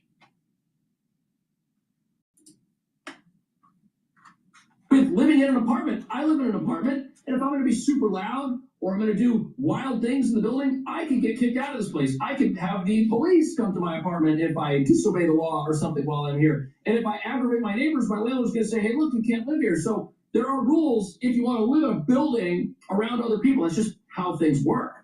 I have an apartment. I have an apartment. This is just because I love my people. I like to be around my people. So you got off the streets, but you come back because this is where a lot of your friends and family are. Interesting. So, the sad reality is there are people who prefer to live in a state that many of us look at and say, that's too bad, that's sad. And it is. It's sad when somebody needs help and they don't even know that they need it. And if we're going to stop telling people, hey, this is a bad situation for you. There are risks associated with living on the street on a full-time basis. This is dangerous. This is not safe. And now what? We're just going to allow this to continue. We're going to say, hey, look, letting somebody exist in a state that is in disarray is humane. It's not humane. If you or I had a relative who was living in the subway or living on the streets or living in a tent, we'd go haul them out of there. We wouldn't let that stand. We'd get them out of there. We'd convince them. And we would be ready to fight that battle for the long term. But the city's not able to fight that battle for the long term. We have to release people who need long-term treatment after a very short period of time. Every single. I charge a career plateau into progress with the CMA. CMA Confidence Certified. You're at your child's sports thing, but you want a burrito. Your rental house cupboards are empty. Stuck in a meeting, you need a sandwich. There's only one solution. Every single year, Portland Metro spends $724 million directly to homeless services. That sounds like a business. A recent stats came out that also showed we've seen a 61% increase in homelessness over the last 2 years. Wow. So I need this graph above me. I've shown over the last 10 years, homelessness has increased almost at the same rate as the budget, which shows if money were the solution, we would have solved it by now. Yeah, it sure does. And there's always been a little irony in that we are funding people, the very people we're funding to end homelessness are benefiting from homelessness.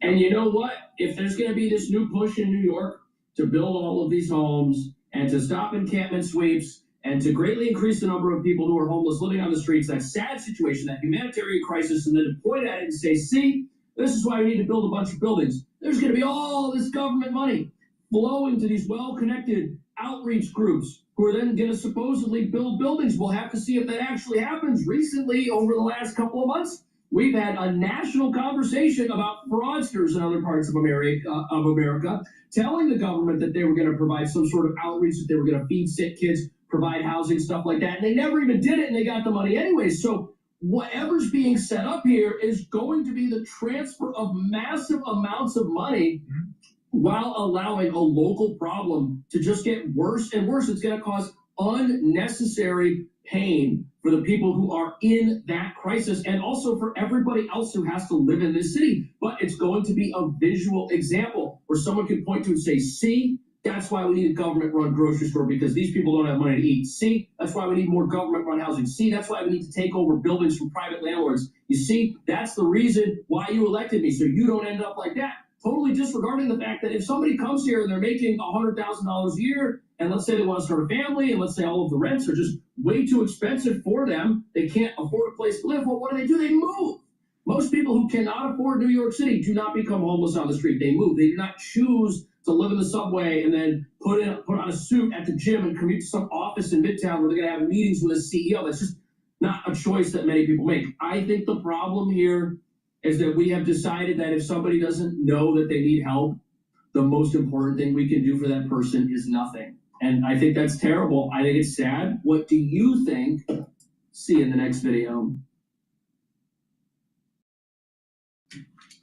New York's a shithole.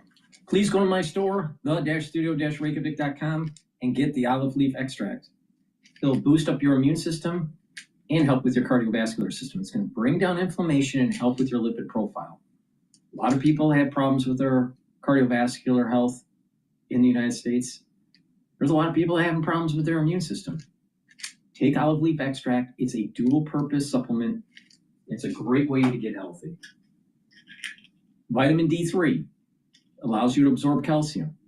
Do resistance training and it'll help to build denser bone.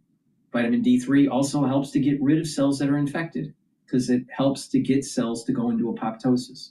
Super important for the winter season. Guess what? You better be prepared because something's floating around. A lot of people are getting it. So it's vitamin D3. And by the way, you need to detoxify your body to boost up that immune system and help with your endocrine system. Zeolite. Take 3 small drops underneath your tongue, drink filtered water. Do that every day. And what will happen is that zeolite will bind to those toxins, chemicals, and heavy metals and allow you to urinate them out within 6 to 8 hours. Take this every day, and your immune system and your endocrine system will perform better. And when they perform better, you're healthier and you slow down the aging process. All right. Let's take a look at some other news.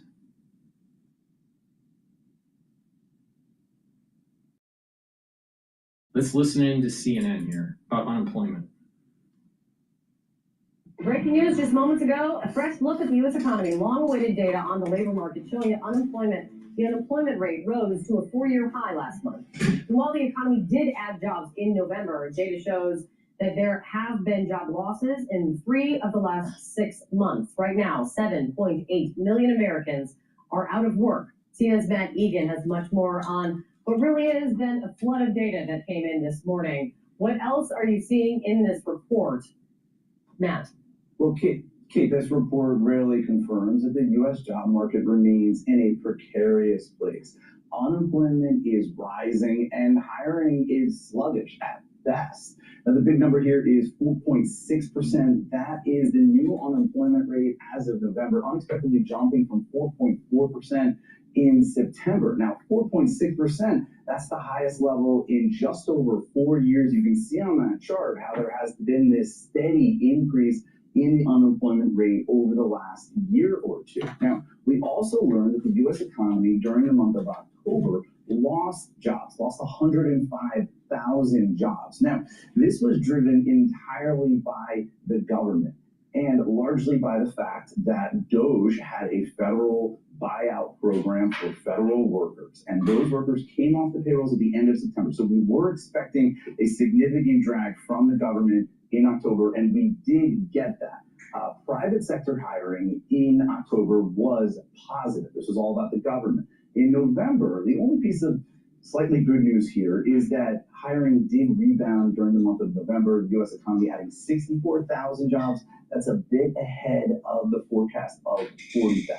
However, there were also more negative revisions. September was revised slightly lower. August went from negative 4,000 to negative 26,000. So when you look at the trend here, you can see on that chart, it's really been very bumpy recently. In fact, the U.S. economy has now lost jobs in 3 out of the past 6 months.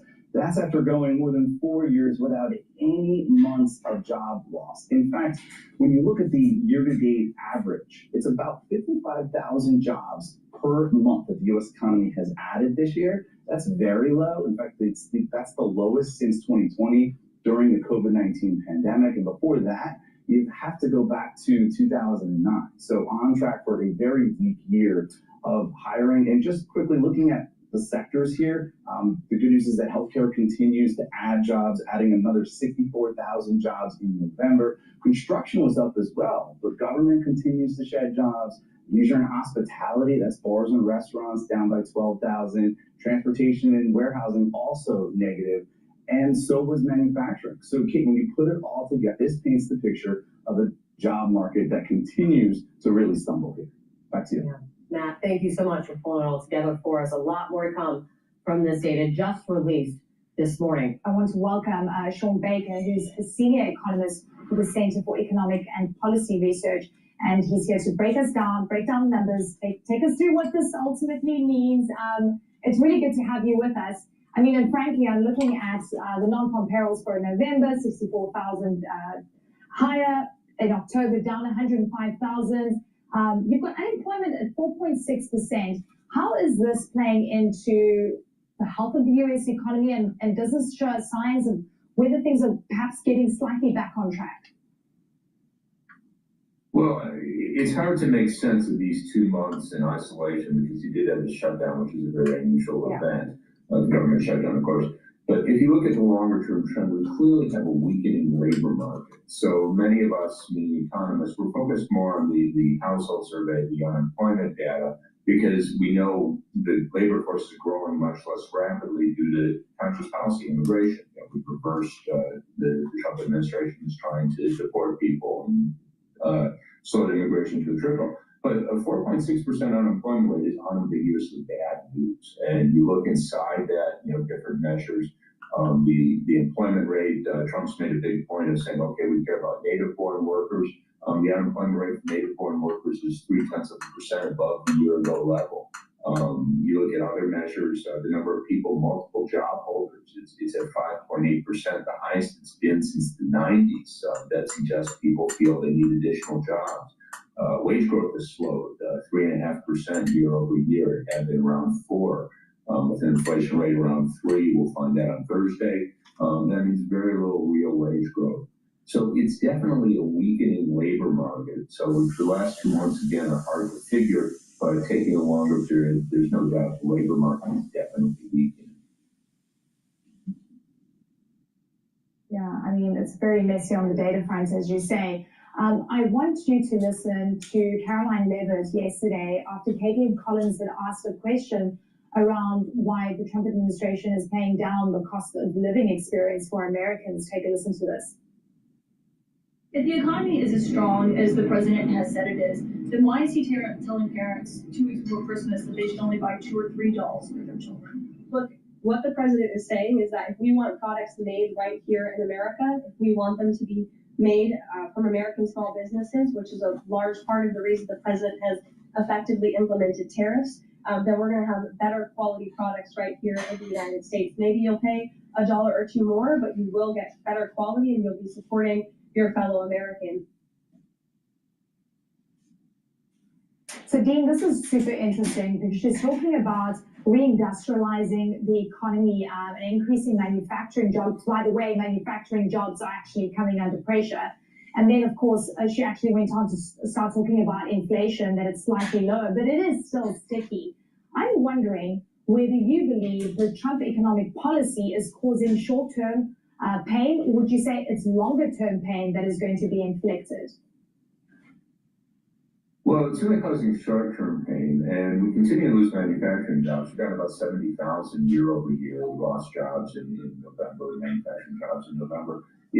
Maybe they'll turn around. It's hard to see that. Again, I referred to wage growth slowing. That's not a good story. As economists, we like to look at what people are doing rather than what they're saying. I think I mentioned before, the number of multiple job holders rose to 5.8%, the highest we've seen since 1999, and that's a long time. Very different labor market. People aren't quitting their jobs. The quit rate's down to the share of people quitting unemployment due to quits is 11%. It's at 13.8% back in 2018, 2019 when we had a comparably strong labor market. These are not signs of a strong labor market. So again, sure, anything can happen going forward, but it doesn't look good with all the data we have in front of us. The Fed cutting rates by 25 basis points last week. Are you expecting that these numbers are perhaps, showing that there's a need for more rate cuts and deeper rate cuts in 2026? I would, given the data we have today, I would say more rate cuts would certainly be warranted. Now, on Thursday, we get the inflation data. We'll have to see what that looks like. Myself, I'm always much more concerned about unemployment than inflation, but I understand the Fed has to be concerned about both, which I am as well. And we've been above the Fed's 2% inflation target for about 5 years, and there's no reason I think we're about to get down to it anytime soon. So they have a tough call. Again, for me, I consider the unemployment issue far more important, and the inflation's not about to take off, even though it's higher than the 2% target. But if they take the 2% target seriously, that's a real problem for them. Yeah. Dean Baker, great to have you with us. Thank you so much. All right, before we listen into Bloomberg, please go to my store, the-studio-reykjavik.com, and get the Gladiator Barley. This will help to build up strength. This stacks really well with that Myotrol that I mentioned earlier. But you take the Gladiator Barley, do some resistance training. It'll help to build muscle. You can use this, especially if you're an athlete, to help build strength for your sport. But this will also bring down inflammation, so you recover quicker from your workout. Bringing down inflammation. It'll also help with detoxifying your body and soaking up free radicals. So that's going to help with your immune system, your cardiovascular system, even your brain. By bringing down inflammation and soaking up free radicals, detoxifying your body, at the cerebral level, your brain will perform better because there's less stress on the neuron. When there's less stress on the neuron, there's more neurotransmitters. The myelin sheath of the neuron will be healthier. So you'll be able to think better. You'll have better positive neuroplasticity. So get the Gladiator Barley, take it every day, and it's a great way to help control your A1C levels. So please go to my store, get the Gladiator Barley. This stacks really well with Boomer Boost, Myotrol, C60, and also it stacks well with Clarity Factor. Remember what I was saying about bringing down inflammation and detoxifying our body, helping with brain function? Clarity Factor also helps with brain function. It gets rid of that brain fog. It allows you to concentrate on your tasks, and over time will help to build those dendritic connections where you'll be thinking faster and your memory will improve. Please go to my store, take this very powerful NeuroStack. You can take it separately. Make sure you drink it with filtered water. You can also take it with the Gladiator Barley. Please go to my store, use discount 5. I want you to save some money. Get healthy this year and into next year and years to come, because if you take charge of your health and you apply a holistic approach, proper diet, exercise, supplementation, proper sleep, learning new things, when you approach this holistically, you will slow down the aging process. You will be healthier, especially into your geriatric years, and you won't rely on the healthcare system as much. You will save money in the long run. Now, you need to take charge of your own life because no one else will. I'm not going to take charge of your life. The government's not going to take charge of your life. The only one that's going to do it is you. So we're at the end of the year. It's a great time to start if you haven't started already. Please go to my store, get the Clarity Factor, get the Gladiator Barley, use discount 5. You get $5 off any order. And if you spend $100 or more, you get a free gift until supplies last. I want you to get healthy because a healthy society means a more productive society, a happier society. And if you've been paying attention to the news, we spend way too much on healthcare with poor outcomes. I just gave you the solution to the financial problem in healthcare and also the outcomes. It's really simple. All right, let's listen into Bloomberg for a little while. Or for somebody like Kraft Heinz who spent my lifetime getting me to, brand up with Cheese Whiz or something. I mean, now no store brand. That's going to be a problem. I mean, consumers are definitely under pressure. They still need to buy food. And one of the things they do is turn to more affordable food. And often private label is an enticing option. Interestingly, we are seeing that more on the food side than on the beverage side. Yeah, that's true. Yeah, I guess people are willing to pay for beverage, but I mean, I think about, especially on the food side, it's that nutritious protein. Everyone is obsessed with ingesting protein and making sure that whatever they are eating, if they are on Ozempic or something else, that it's going to add to their, their healthfulness rather than, kind of take away from it. What are these companies doing in terms of competing better against those startup brands? Are they looking to acquire them, for instance? Yeah, for sure. In some cases, we saw PepsiCo acquire Poppy, the prebiotic soda brand this year, and Siete grain-free chips. So they are, in certain instances, acquiring some of these companies. And if you do proper diet, proper supplementation, and home cook, stay away from processed foods, and you do some good home cooking, you will be much healthier. You won't need Ozempic. See, a lot of this crap that people buy that's processed, it affects your gut. It affects your immune system. It affects your overall health. It has too much sugar or salt or both.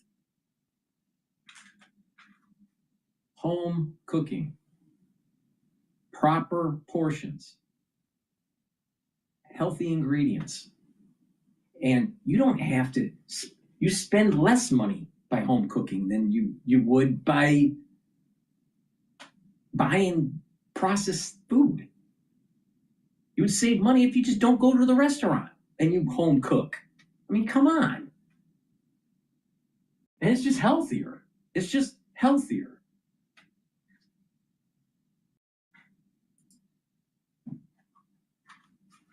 I expect to see more of that in 2026 also. Like processed foods getting such a bad rap. We grew up on this stuff, Paul. I know. I guess. We'll see. Times have changed. Yeah, times have changed. All right, Christina, thank you so much for joining us. Christina Peterson, food industry reporter for Bloomberg News, again, joining us here in our studio, talking about Kraft Heinz getting a new CEO. Let's get back to these markets here. We've got the sell-off. We've got the stocks trading pretty much at their session lows here. The S&P off a little more than 0.5%, and NASDAQ off about 0.4%. But it's been a heck of a year for folks that have had the courage to be in the market, as Tom King would like to say. But what do we do for 2026? Let's check in with Robert Schein. He is Chief Investment Officer at Blank Schein Wealth Management. Robert, again, stocks, mid to high teens returns, bonds, high single-digit returns for most of it. Even, commodities been ripping, gold and silver and all that kind of stuff. What's the outlook for 2026? What's the conversation you're having with your clients these days?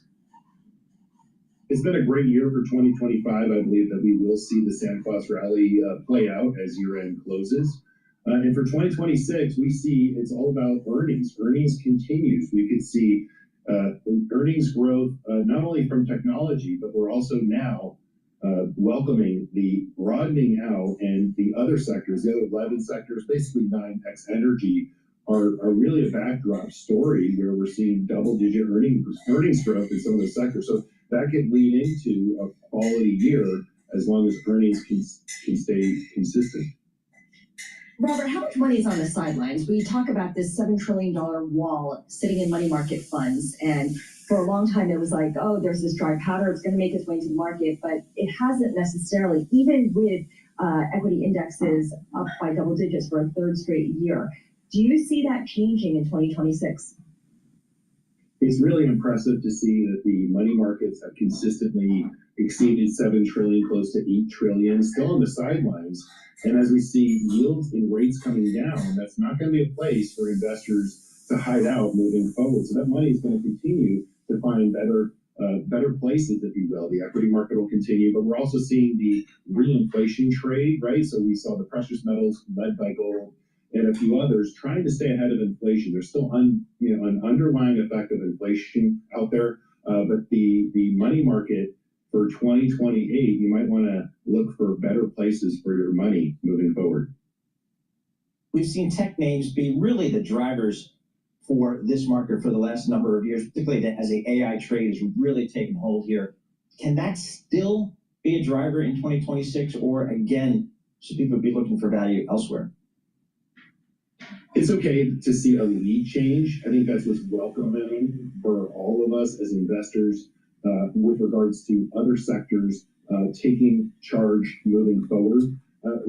Don't get me wrong, we're still going to see double-digit growth rates out of, let's say, the Mag 7, but there are 493 other companies in the S&P 500 that are now seeing some sort of wind in their sail. And next year, we have one big beautiful bill that's going to put $150 billion of tax relief starting January 1 in the hands of the consumer, and that's going to lead to working its way through other sectors, not just technology in the economy.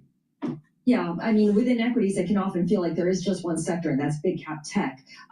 But you move away from that, and there's a lot of excitement, or there was a lot of excitement about crypto, about private credit. How are you thinking about crypto? Bitcoin's trading at 88,000 right now. Remember, not too long ago, people were saying it was going to trade at 150, 175, 250. Crypto is highly volatile, and it's a bunch of whales manipulating the market. The average person is going to have a hard time making money in crypto and going forward. Please go to my store, the-studio-reykjavik.com. Get the collagen. This is dual purpose. This is going to help the health of your skin, your nails, your hair, your cartilage, your musculature, your bone density, your joint health. This is very important to take every day. It's a powder. You mix it with soft foods, filtered water, a smoothie, or even with milk. But take it every day. Some people put it in coffee. But take it every day. Do some resistance training. You get further benefits if you take the vitamin C and magnesium supplement and drink 32 to 64 ounces of water throughout the day and take the collagen in the morning.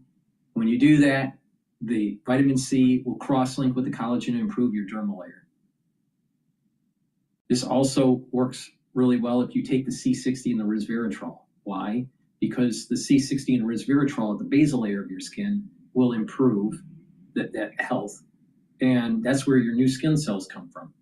So if the basal layer is healthy, by soaking up free radicals, getting rid of senescent cells, when the basal layer is healthier, your skin's healthier. So please go to my store, get the collagen. This is a very high quality collagen.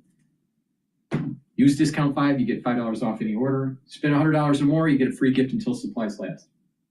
On Fox Business, Bessent talked about workers embracing the use of AI. So let's listen in.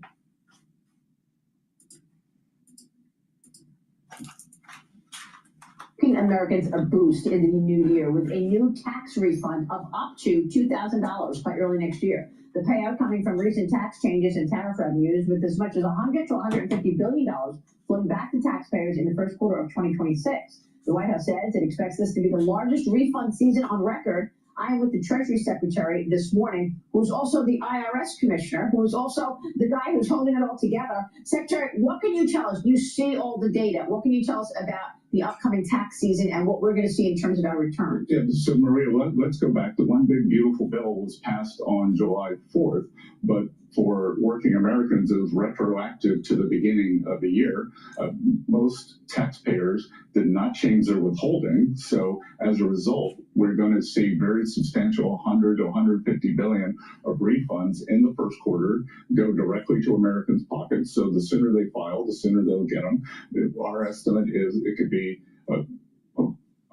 1,000, 2,000 per household, depending on the number of workers. Wow, that is a big deal. So, Secretary, you talked about this additional money from the tax code that we're getting. You talked about the impact of the big, beautiful bill. Sounds like you think we're going to get a real economic boost for the macro story in the first or second quarter. Is that what you're saying? Yes. I think it's going to they start lifting off in the first quarter and the second quarter. And you know, Maria, the other thing, when I started my career on Wall Street in the 80s, people used to focus on trade. Were we building more in the U.S. or were we importing more? We're seeing the trade deficit drop too. So the trade deficit drop means more production in the U.S. So I think that's something that economists are going to have to start looking again, thanks to President Trump after 40 years. Well, you're proposing a major shift now in how the government approaches financial stability by re-examining crisis-era rules, moving toward a more flexible regulatory framework. This could not be more important. I know President Trump thinks that deregulation is arguably even more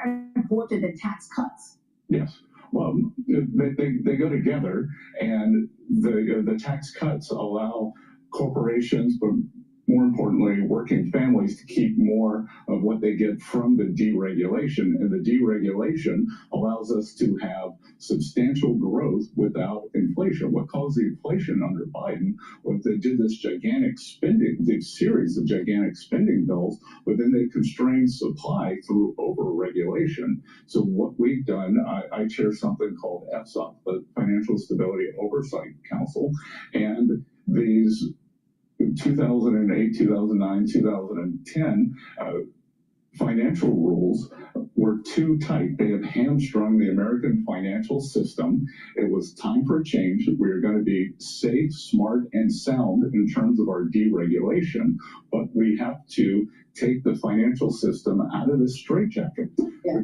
This substantial increase in private credit, which is outside of the regulated banking system, that tells me that the regulated system is too constrained and has not been able to compete with those who aren't regulated. So we're leveling the playing field, and I believe that we can do that in a way that creates trillions of dollars in credit for this very strong economy we're going to see, and it will be non-inflationary. Secretary, let me move on to China, because we are worried that they are not sending the rare earth magnets that we need in this country. You said to me a month ago that you thought we would have a signed document on a trade deal with China very soon. Where are we with this, and do you trust that in fact they are going to flow these rare earths even to companies that are tied to the U.S. military? So Maria, it's trust but verify.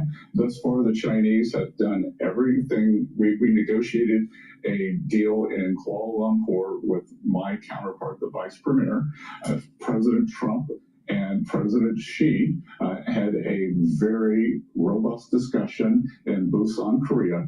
And Maria, the good news is President Trump respects President Xi, but more importantly, President Xi has great respect for President Trump. And that is new. That is not like the previous administration. Previous administration was all bark, no bite, which is very dangerous geopolitically, very dangerous economically. And the Chinese have lived up to every part of the negotiation thus far. Well, the president's going to be meeting with Xi Jinping in April. What more do you want to see China agree to? Well, what we would like to see is them to begin rebalancing. The world cannot have a China that has $1 trillion trade surplus.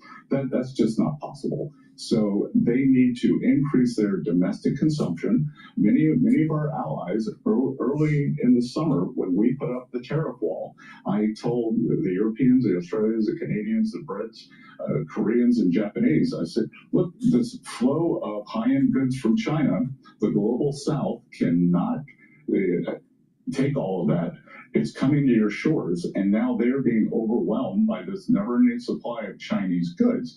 And I think it behooves the Chinese, we could do, as Ray Dalio would say, a big, beautiful rebalancing together. President Trump wants to bring back more manufacturing. The Chinese need to consume more. If we could do that together, it'd be a very good equilibrium. Secretary, you're doing so much. In addition to all of this that you're doing in terms of growing the economy and ensuring that we've got stability here in America, you're also dealing with sanctions on Venezuela, sanctions on Russia. What's the most sort of crushing sanctions? And do you think sanctions actually work? Sanctions applied fulsomely, robustly, do work, but I think what's happened over the years is we've been very lazy on sanctions. So with my Treasury Department, we go in, we have a clear objective. We believe if we do these sanctions, this will happen. We look at it 90 days later, are we achieving our objective? Because the thing with sanctions, Maria, is you just create new markets. You sanction Russian oil, and then the ghost ships start appearing or disappearing. You're trying to cut off Iranian oil, same thing. So, a good sanctions regime, you always have goals, and you constantly reevaluate whether you're meeting the goals. For instance, on Venezuela, we had Venezuelan oil had been sanctioned for years, but now President Trump has taken the initiative. We are cutting off the narco boats, and for the first time, we have now directly boarded ships carrying Venezuelan oil, right. And the oil's sanctioned, and that's the authority under which we take it. And I think the Maduro regime is on the ropes. Secretary, with all of this that you're dealing with, is it fair to say that you're going to put the IPO of Fannie Mae on the table for a little while? I mean, is this off the table right now? It's not off the table. That we're working on it very deliberately. As I told you when I've been on here before, Maria, we have several goals. The first goal and the guiding principle is that the spread between mortgages and U.S. government bonds in any IPO scenario has to remain the same or come down. Then we want to get the maximum amount of value, and we want to create the best shareholder base. So that's still moving forward. So it's going to be done next year sometime? Sometime. All right, real quick before you go, this is my final question here. There's a story in the New York Times. Here's the title. Now it can be told Nancy Pelosi resisted stock trading ban as wealth grew, fueling suspicion. Why is it that Congress is not following the rules that so many others follow, and that is you can't day trade? We spoke with Congressman Brian Stile here the other day, and what he said to me was extraordinary. Do we have that soundbite real quick for the Secretary from Congressman Stile? Let's roll it. There should be no...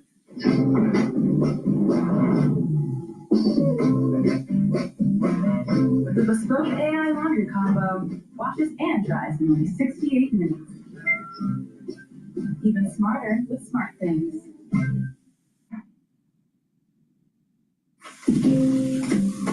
Someplace helps me get my money right to achieve my ambitions, like saving for a better swing. Loosen that grip. With SoFi, I earn more money on my money and pay no account fees. There should be no instance where elected officials are making money off of insider information. If you want to trade stocks, there's a place for that. It's called Wall Street. We have an opportunity to prevent members from day trading, profiting off of insider information. But we have to also make sure that we have individuals who have had successful business careers are still able to come to Capitol Hill. It's my view that we need more people with business experience in Washington who are willing to serve this country. Congressman, do you believe that members of Congress are day trading?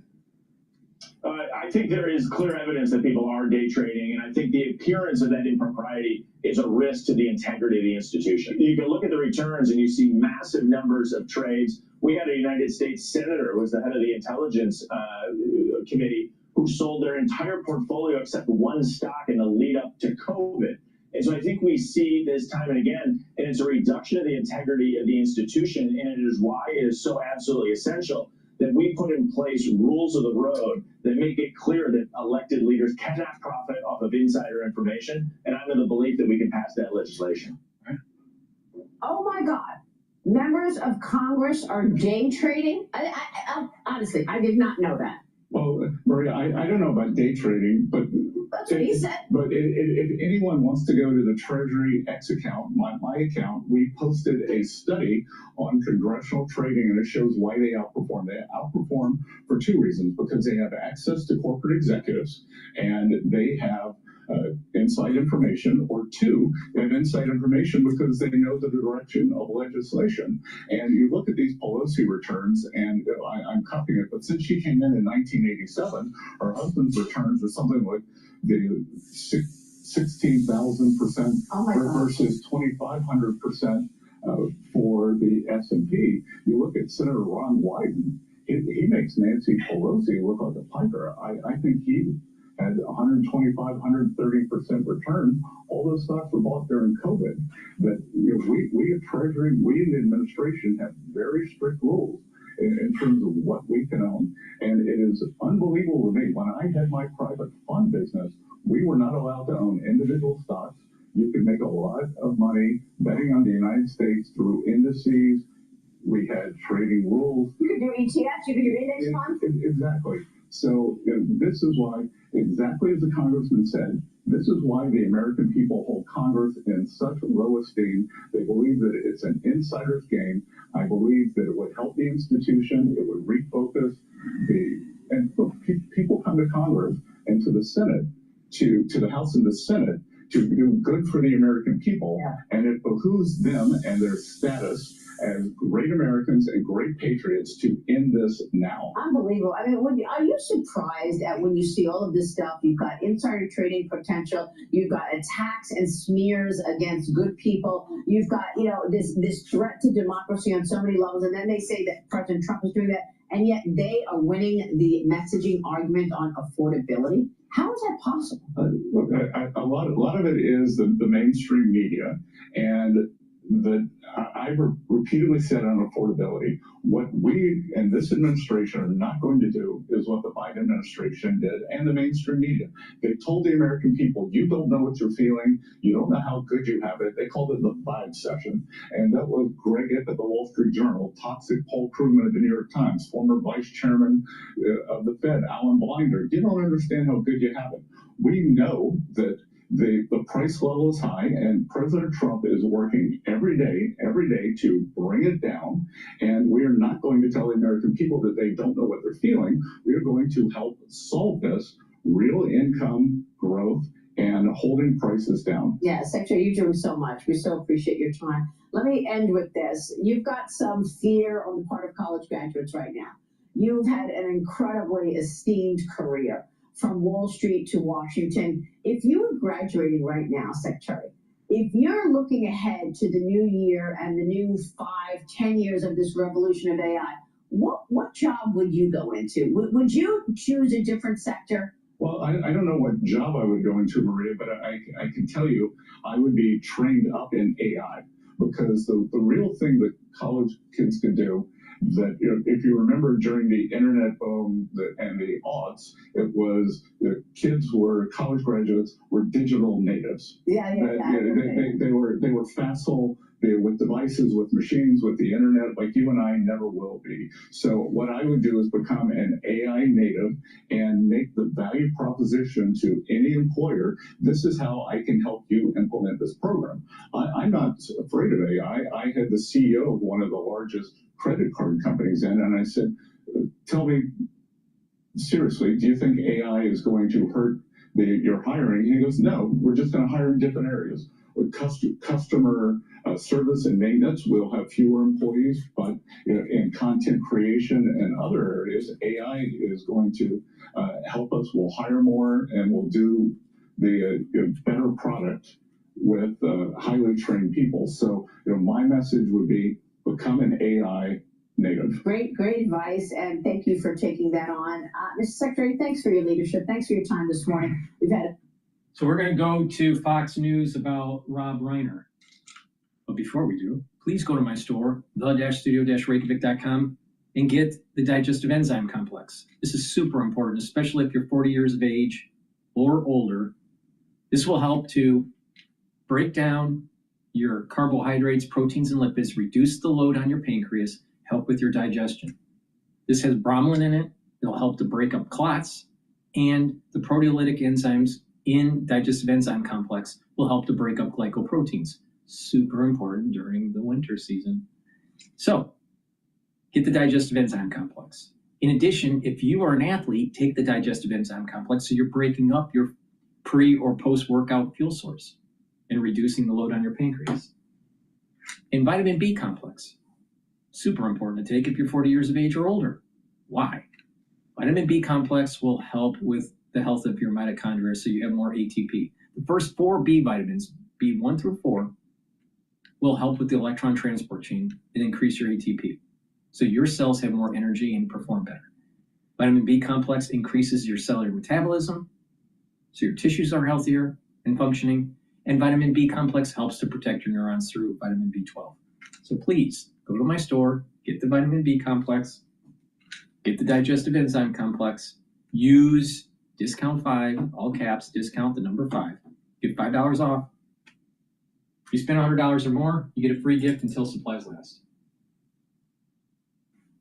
Open a whole new world of fascinating places and people for just $29. Come on, too many.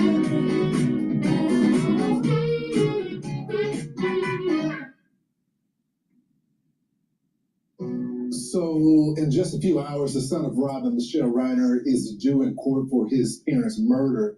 The famed film director and his wife were found stabbed to death in their Los Angeles home on Sunday afternoon. Their son, Nick Reiner, was arrested that same day of suspicion of murder and held on a $4 million bail. But yesterday, Nick's status was changed to no bail, and the LAPD released a statement saying he was, quote, responsible for their death. Fox News contributor, criminal defense attorney Josh Ritter joins us now. Josh, I guess, what do you expect in court today? Will he enter in a plea, or will he just be notified of the charges this morning?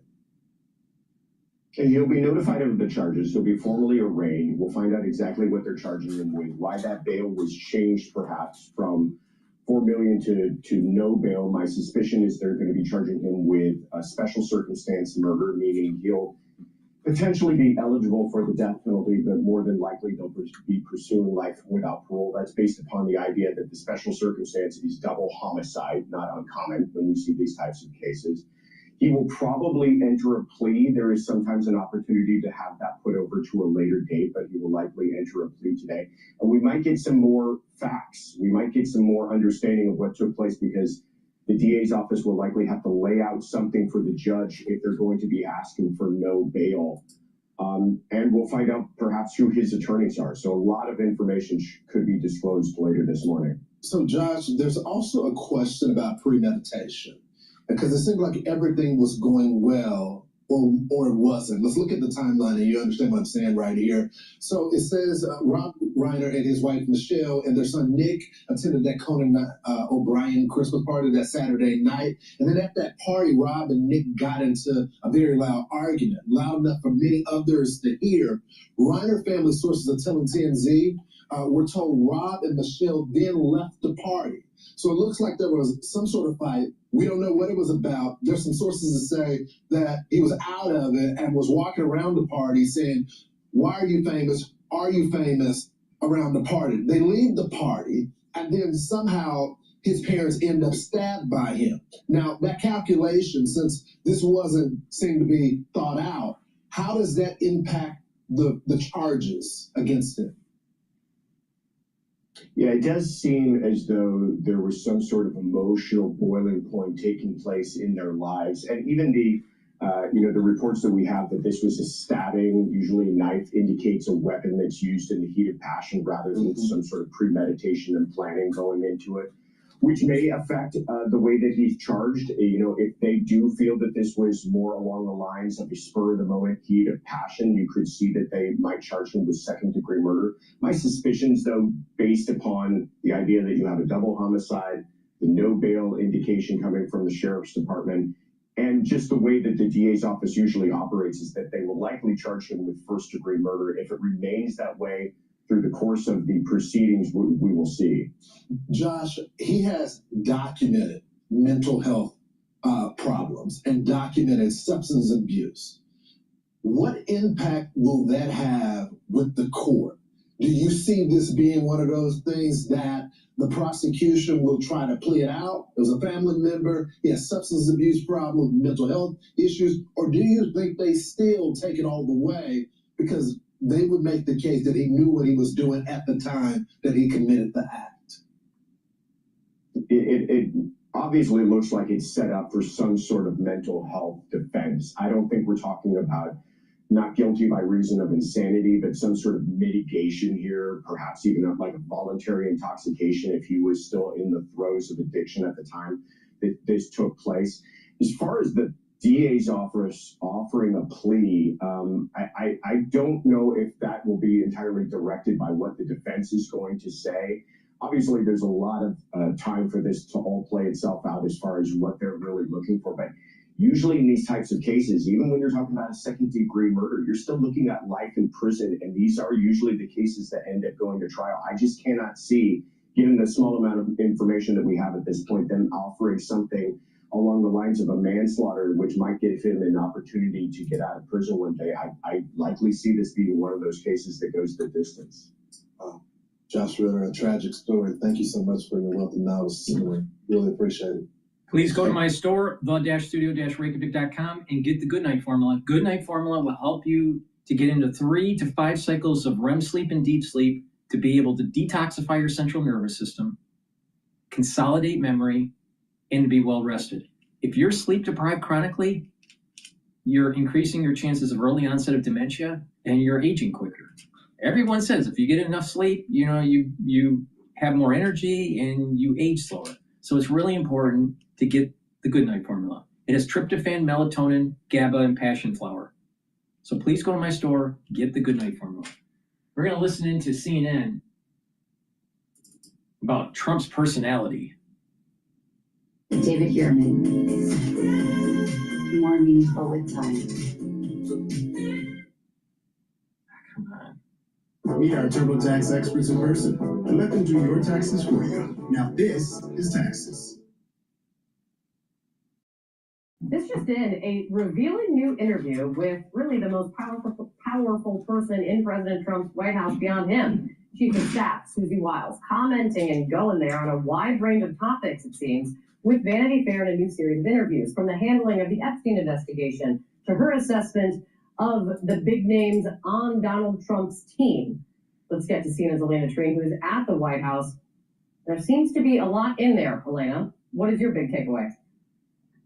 I mean, look, I've covered the president, and I've also covered Susie Wiles for years now, Kate, and this is one of the most candid interviews and stories that she's offered, interviews she's offered really from the entire time I've done that. This is incredibly candid, some of the things that she was admitting, because I will tell you too, Wiles is someone who often likes to operate kind of in the shadows and quietly. She doesn't like to draw attention to herself, and that's why I think some of what people are waking up and reading this morning is so stunning to hear about. But let me get into some of the main things that I found very notable from what Chris Whipple, who worked with Vanity Fair, detailed from their conversations. One is that Wiles referred to President Trump as someone having a, quote, alcoholic personality. She also talked a lot about the vice president, J.D. Vance, someone who I should note, had this conversion that Whipple noted as well.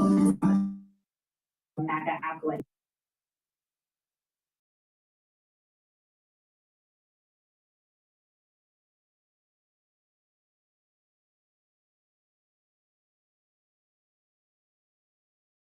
That vote is, quote, a right-wing absolute zealot. And then she also talked about a number of different things. One, she talked about Pam Bondi, the Attorney General, someone who was one of her closest friends, I should note, in this administration. She argued that Bondi, quote, completely whiffed the handling of the Epstein files. She also talked about how the president, who came in and offered a series of pardons to really roughly 1,000 people who were convicted for their crimes on January 6th, she essentially admitted that she had urged the president not to pardon those who had committed violent crimes on January 6th and on the Capitol attack. She also talked about how she disagreed with him sometimes when it came to tariffs, saying that she had urged him to delay some of the tariffs that he ultimately announced. And it goes on. There's a lot of other areas where she kind of talks about kind of disagreeing with him, but also ultimately her role is as a facilitator rather than, past White House chiefs that we've seen, notably people like John Kelly during the president's first administration, who at times tried to hold him back. She sees as her job trying to kind of shape what he does, but also not preventing him from doing what he wants to do. One very notable quote as well that stuck out to me, just given the context of what's very much in the news right now, is Venezuela. She admitted publicly that one of the goals of this administration and the president is actually to see regime change in Venezuela and oust Nicolas Maduro. I should note that is not what the White House line has been on this. The White House line has been that this is all about trying to crack down on narco-terrorists and illegal drug trafficking. She essentially said this on Venezuela. She said, quote, "He wants to keep on blowing boats up until Maduro cries uncle. And people way smarter than me on that say that he will." Again, a major contradiction in what we've heard from the White House on all of this. And the last thing I just want to quickly point you to, there's a lot in this. I do encourage our audience to actually go and read these very lengthy and detailed articles from Vanity Fair. But she talked about retribution, and she said that she had some sort of agreement with the president that she didn't want him to be focused on score settling, that she was going to give him 90 days and then he kind of had to move on from it. But she also acknowledged that some of the recent indictments we've seen against some of the president's political foes, people like the former FBI director James Comey or the New York Attorney General Letitia James, both people who we've seen this Trump administration now bring indictments against. She admitted that, yeah, that kind of is political. She said the Letitia James indictment specifically, she said that one you could call retribution. And so incredible stuff in here from Wiles, who again, one of the most powerful people, if not the most powerful person in this White House, apart from Trump, being very, very candid in this interview, Kate. A lot more to come. Elena Treen, thank you so much. Important that you're hearing publicly, really for the first time, someone as high up as Susie Wiles saying that the point is to get Maduro out, not just stop drug trafficking from the nation. This is an important development. It's good to see you. Thank you so much for jumping on.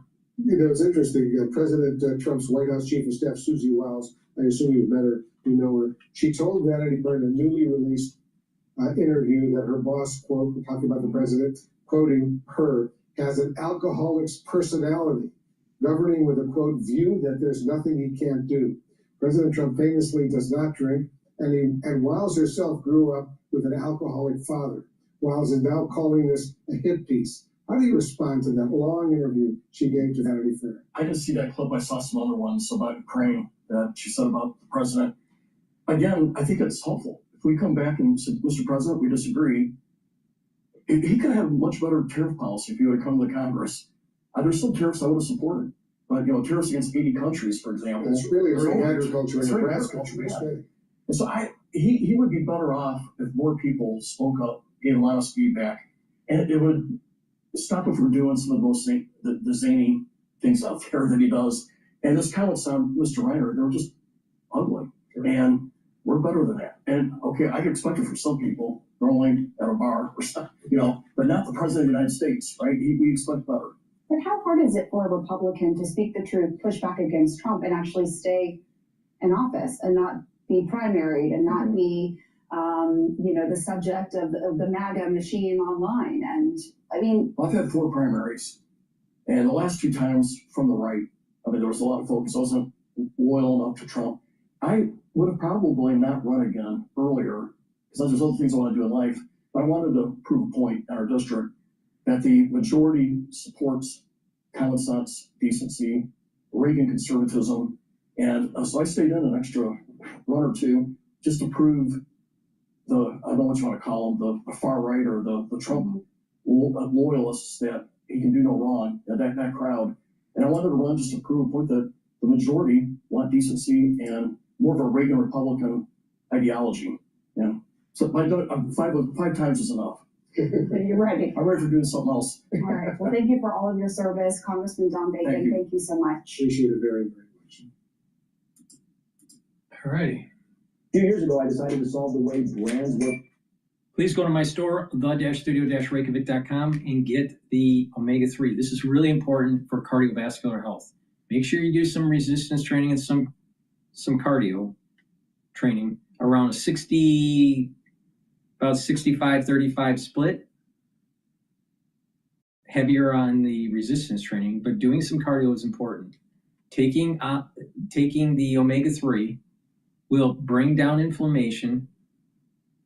It's going to help control your lipid profile and also prevent your red blood cells from sticking too readily. And that's going to improve your cardiovascular your vessels. Now, a lot of people don't realize that if you have inflammation and you have high LDL levels and low LDL and high concentrate, let me rephrase it. If you have high inflammation, high concentration levels of LDL and low concentration levels of HDL, that builds up plaque. And so the diet in America, there's lots of fat that's accumulated into the bloodstream. And over time, with inflammation, you get damage at the vascular level, creates this like micro cracks in the intima of the vessel. And this LDL will get in and gets oxidized. And once LDL is oxidized, then macrophages will come in and try to eat it because it's foreign. It's not supposed to be there. But when the macrophage eats the LDL that's oxidized, then it turns into a foam cell and ends up being plaque. So it's really important to proper diet, proper exercise, but bring down the inflammation, soak up free radicals so you're reducing oxidized LDL. And you also want to, by bringing down that inflammation, you're reducing the chances of that buildup of plaque. Now, a lot of people don't realize cardiovascular disease starts in the United States typically at age 15. 15. Even if you're fit, you have signs of cardiovascular disease. Now, it may not show up on an EKG. It may not even show up on a blood test. But if you start doing some more comprehensive ultrasound scans of your vascular system, not just around your heart, not just around your carotid arteries, but your whole body, because of the American diet, lack of exercise, and lots of trans fats, triglycerides and fatty acids floating around, that there are these, what is called a yellow streak. And those yellow streaks are within your vascular system. And over time, it builds up plaque because that's where the first damage starts. Remember what I said? It's that inflammation with poor diet that will lead to these micro tears in the intima of the blood vessel. And then over time, because you have these triglycerides and fatty acids floating around and accumulating, all right, that you start ending up having higher concentrations of LDL. Well, when you have higher concentrations of LDL and the inflammation where the intima is damaged, eventually those get oxidized and build plaque. So you want to bring down that inflammation and come to the realization that everyone in the United States, if you're 15 years of age or older, you already have cardiovascular disease and don't even know it. It's asymptomatic in most cases. That's just a fact, right? Most people don't realize that. Almost every person age 15 or older already has cardiovascular disease. Now, there's just different levels of it. Some people just have yellow streaks. Other people start building up calcium deposits and plaque deposits. That's the reason why when you're 50 years old, you want to do a calcium screening. But if you reduce inflammation and you reduce your lipid profile for LDL, you're going to reduce the chances of further plaque buildup. Oxidized LDL plaque and calcium. Super important. Bring down that inflammation, control your lipid profile. Increase your HDL levels, lower your LDL levels. And that's what omega-3 does. And that's the reason why taking omega-3 is so important in the United States. Now, people don't realize this, but if you're 15 years of age or older, you already have the early signs of cardiovascular disease or worse.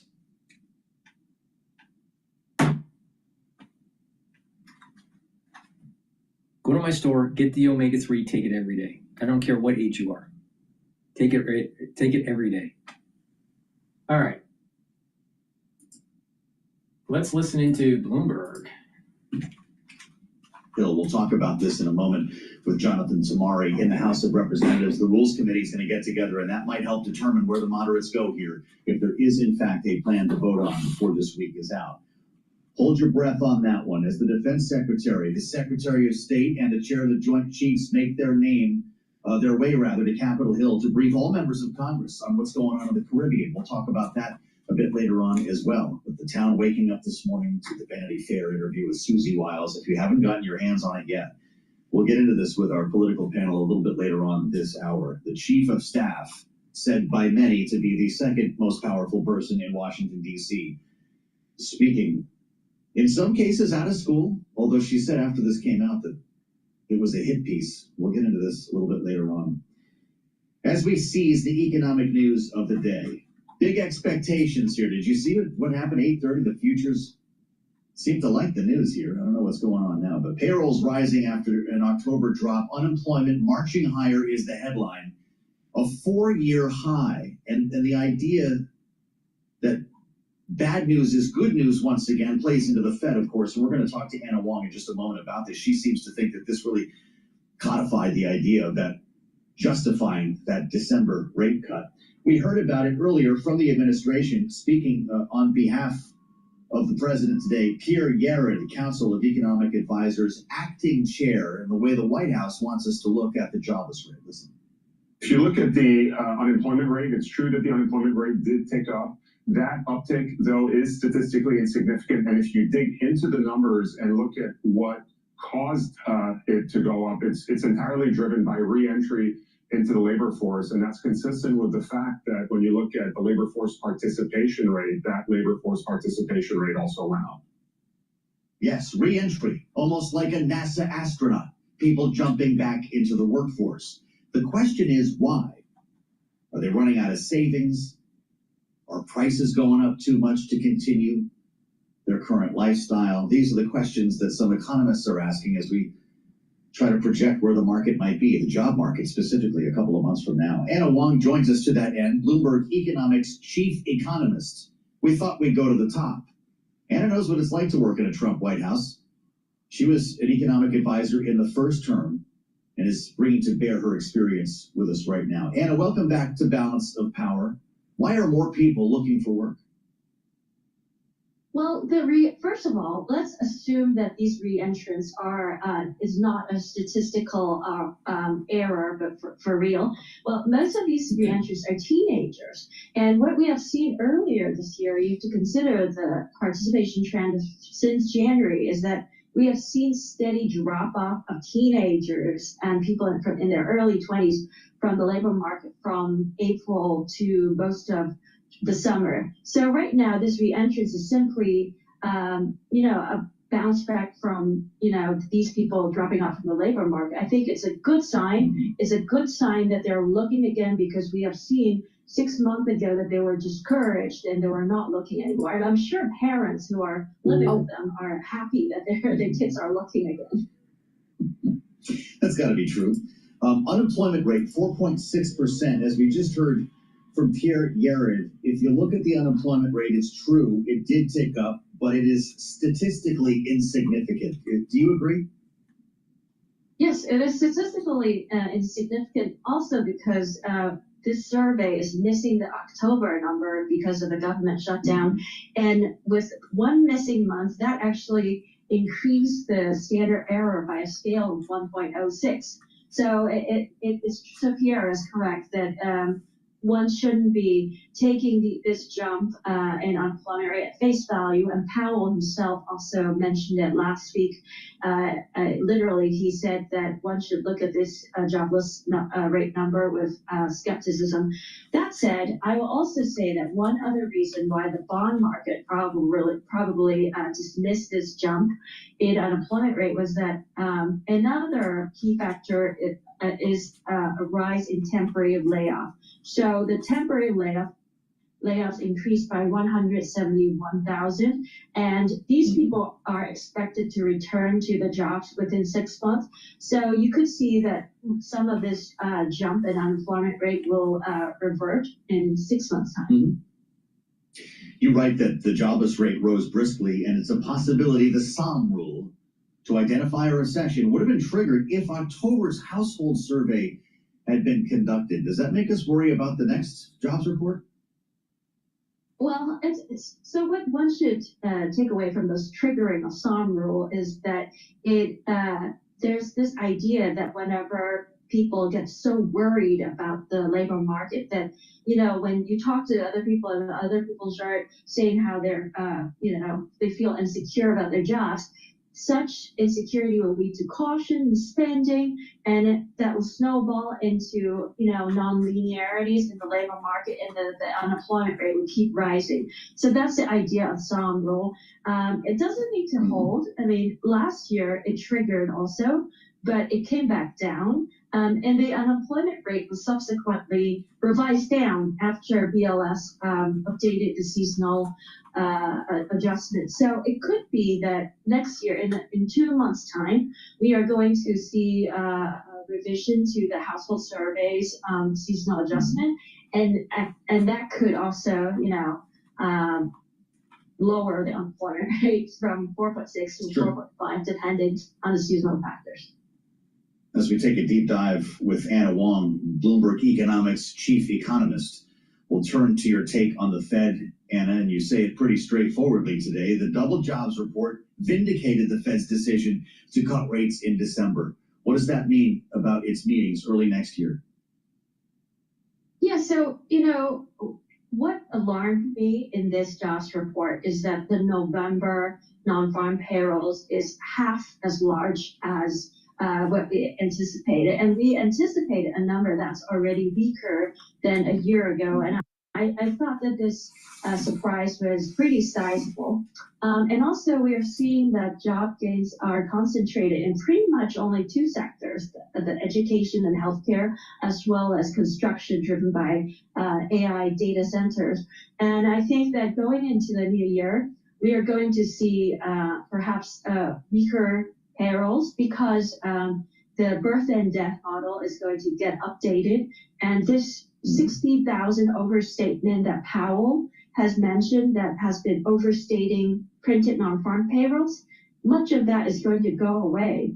And so the release data will look pretty weak in the new year. And so we think that could catalyze the Fed in doing more. I want to ask you about the statement that we received from Caroline Leavitt, the White House press secretary, after extolling the virtues of the job market here. She says in summation, workers' wages are rising, prices are falling, trillions of dollars in investments are pouring into our country. And Anna Wong, the American economy is primed to boom in 2026. Is it? So I think what Carolina Leavitt is referring to in terms of the wages is real wages, so nominal wage adjusted by inflation. So that has been improving since 2022. However, you could see in the average hourly earnings today that in fact is slowing. We saw from the employment cost index a week ago that nominal wage is basically running at 3.5%. So adjusted for inflation, basically the underlying pace of core inflation is running at about 2% right now, just at the Fed's target. Right. In terms of the boom in 2026, I think most economists would agree that a lot of headwinds this year is turning into tailwinds. Tailwinds, says Anna Wong. Take heart. Anna, thank you for your read on the jobs market. All right, we're going to go to Scott News about London dying. Please go to my store, the-studio-reykjavik.com. Get the ashwagandha root. This helps to control your cortisol levels and your blood glucose levels. When you do that, you're improving your immune system and you're helping your cardiovascular system. Take it every day. And also turmeric. Soaks up free radicals and brings down inflammation. When you do that regularly, you're helping your immune system. You're also going to recover quicker if you're not feeling well because of the cold season. And if you take turmeric while you work out, you're going to recover from your workout. So please go to my store, take the turmeric, take the ashwagandha root together. This will help with your cardiovascular health. Because remember, I said that by bringing down inflammation, you're reducing plaque formation, and also bringing down inflammation helps your immune system. Okay, let's listen in on how London is dying. Is former Reform UK candidate Myron Central Nathan. Myron, thanks for joining us as always. I want to play you a little clip from Rupert Lowe, where he's basically saying what I've heard from many people, that London is dying. Have a listen, Myron. I think London actually is quietly dying. I mean, when I was young and I was in London during the 80s, London was booming. And everybody wanted to be in London because it was free, it was entrepreneurial, it was the place everybody wanted to be. And Myron, I was there in the 80s, and that's exactly what it was all about. But Myron, is London dying, and why? Yeah, well, I think I agree with Rupert Lowe. London is dying. I mean, London is the capital city of Britain. It should be the crown jewel, representative of Britain. But I think it's primarily dying, and sorry to say the old cliche, is mass immigration. I mean, London is 30% white British. Now, people might say, why are you focusing on ethnicity? But the white British is a marker, is a reference point for culture. And when you have mass immigration, you at this level, and you have the white demographic declining, you effectively have a cultural apartheid that develops. You don't get a melting pot where everyone comes together as one cohesive society. You have one part of London dominated by one ethnic group, and another part dominated by another ethnic group. And so what happens is you have a low trust, divisive society. So I think that's primarily the reason why London is dying. Added to that, there's about 500,000 illegal immigrants in the black economy working around in some way, at least that number. And so you put that all together, combined with things like social housing. Half of social housing has been attributed, that's government housing, attributed to people who are, where the lead has been born abroad. So effectively, what you have is that London has in some way been almost extradited away from Britain itself. And then there's high crime, 80,000 phones stolen last year, knife crime soaring as well. A pint of beer is around £8, which I think is about 16 Australian dollars. You piece this all together, and this is why London is dying. And you might say, why is Sadiq Khan always getting elected? Why is he still ruling over London? Well, I'll say the answer to that is it's because whenever he gets pushed in a corner about all these issues, he plays the diversity card, he plays the race card with the Islamophobia card, and that plays to the demographic of London. And that's something that Trump brought out earlier, that when a demographic changes, eventually you elect a leader who supports demographic change, and it's not really representative of what I would say Britain should be. James. Myron, I really want to dive deeper into this question. We're going to talk, about some of the really hideous cases and accusations against some people in migrant hostels and places like that have really made the headlines. But more broadly, there's a bigger issue here, and this is, the progressive left, not just in Britain, but in Europe and in America and in Australia. They have been told by their constituency for years, if not decades, please do something about migration. And yet, if they did that, they'd all be in power. They could do whatever progressive stuff. They'd have a huge mandate to do other progressive, lefty, stuff economically or whatever. Why can't the left get it through their skull that this is what the people actually want? What is so threatening to them about the people who actually live in their countries that they want to have somebody else come in?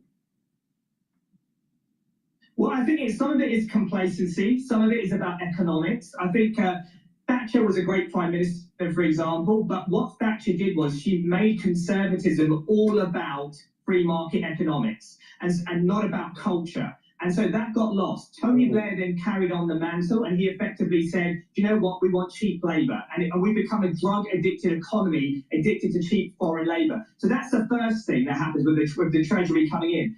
The second thing is, I think that the left don't want to admit some underlying truth, and you touched upon this earlier in your earlier discussion, which is that not all cultures are the same.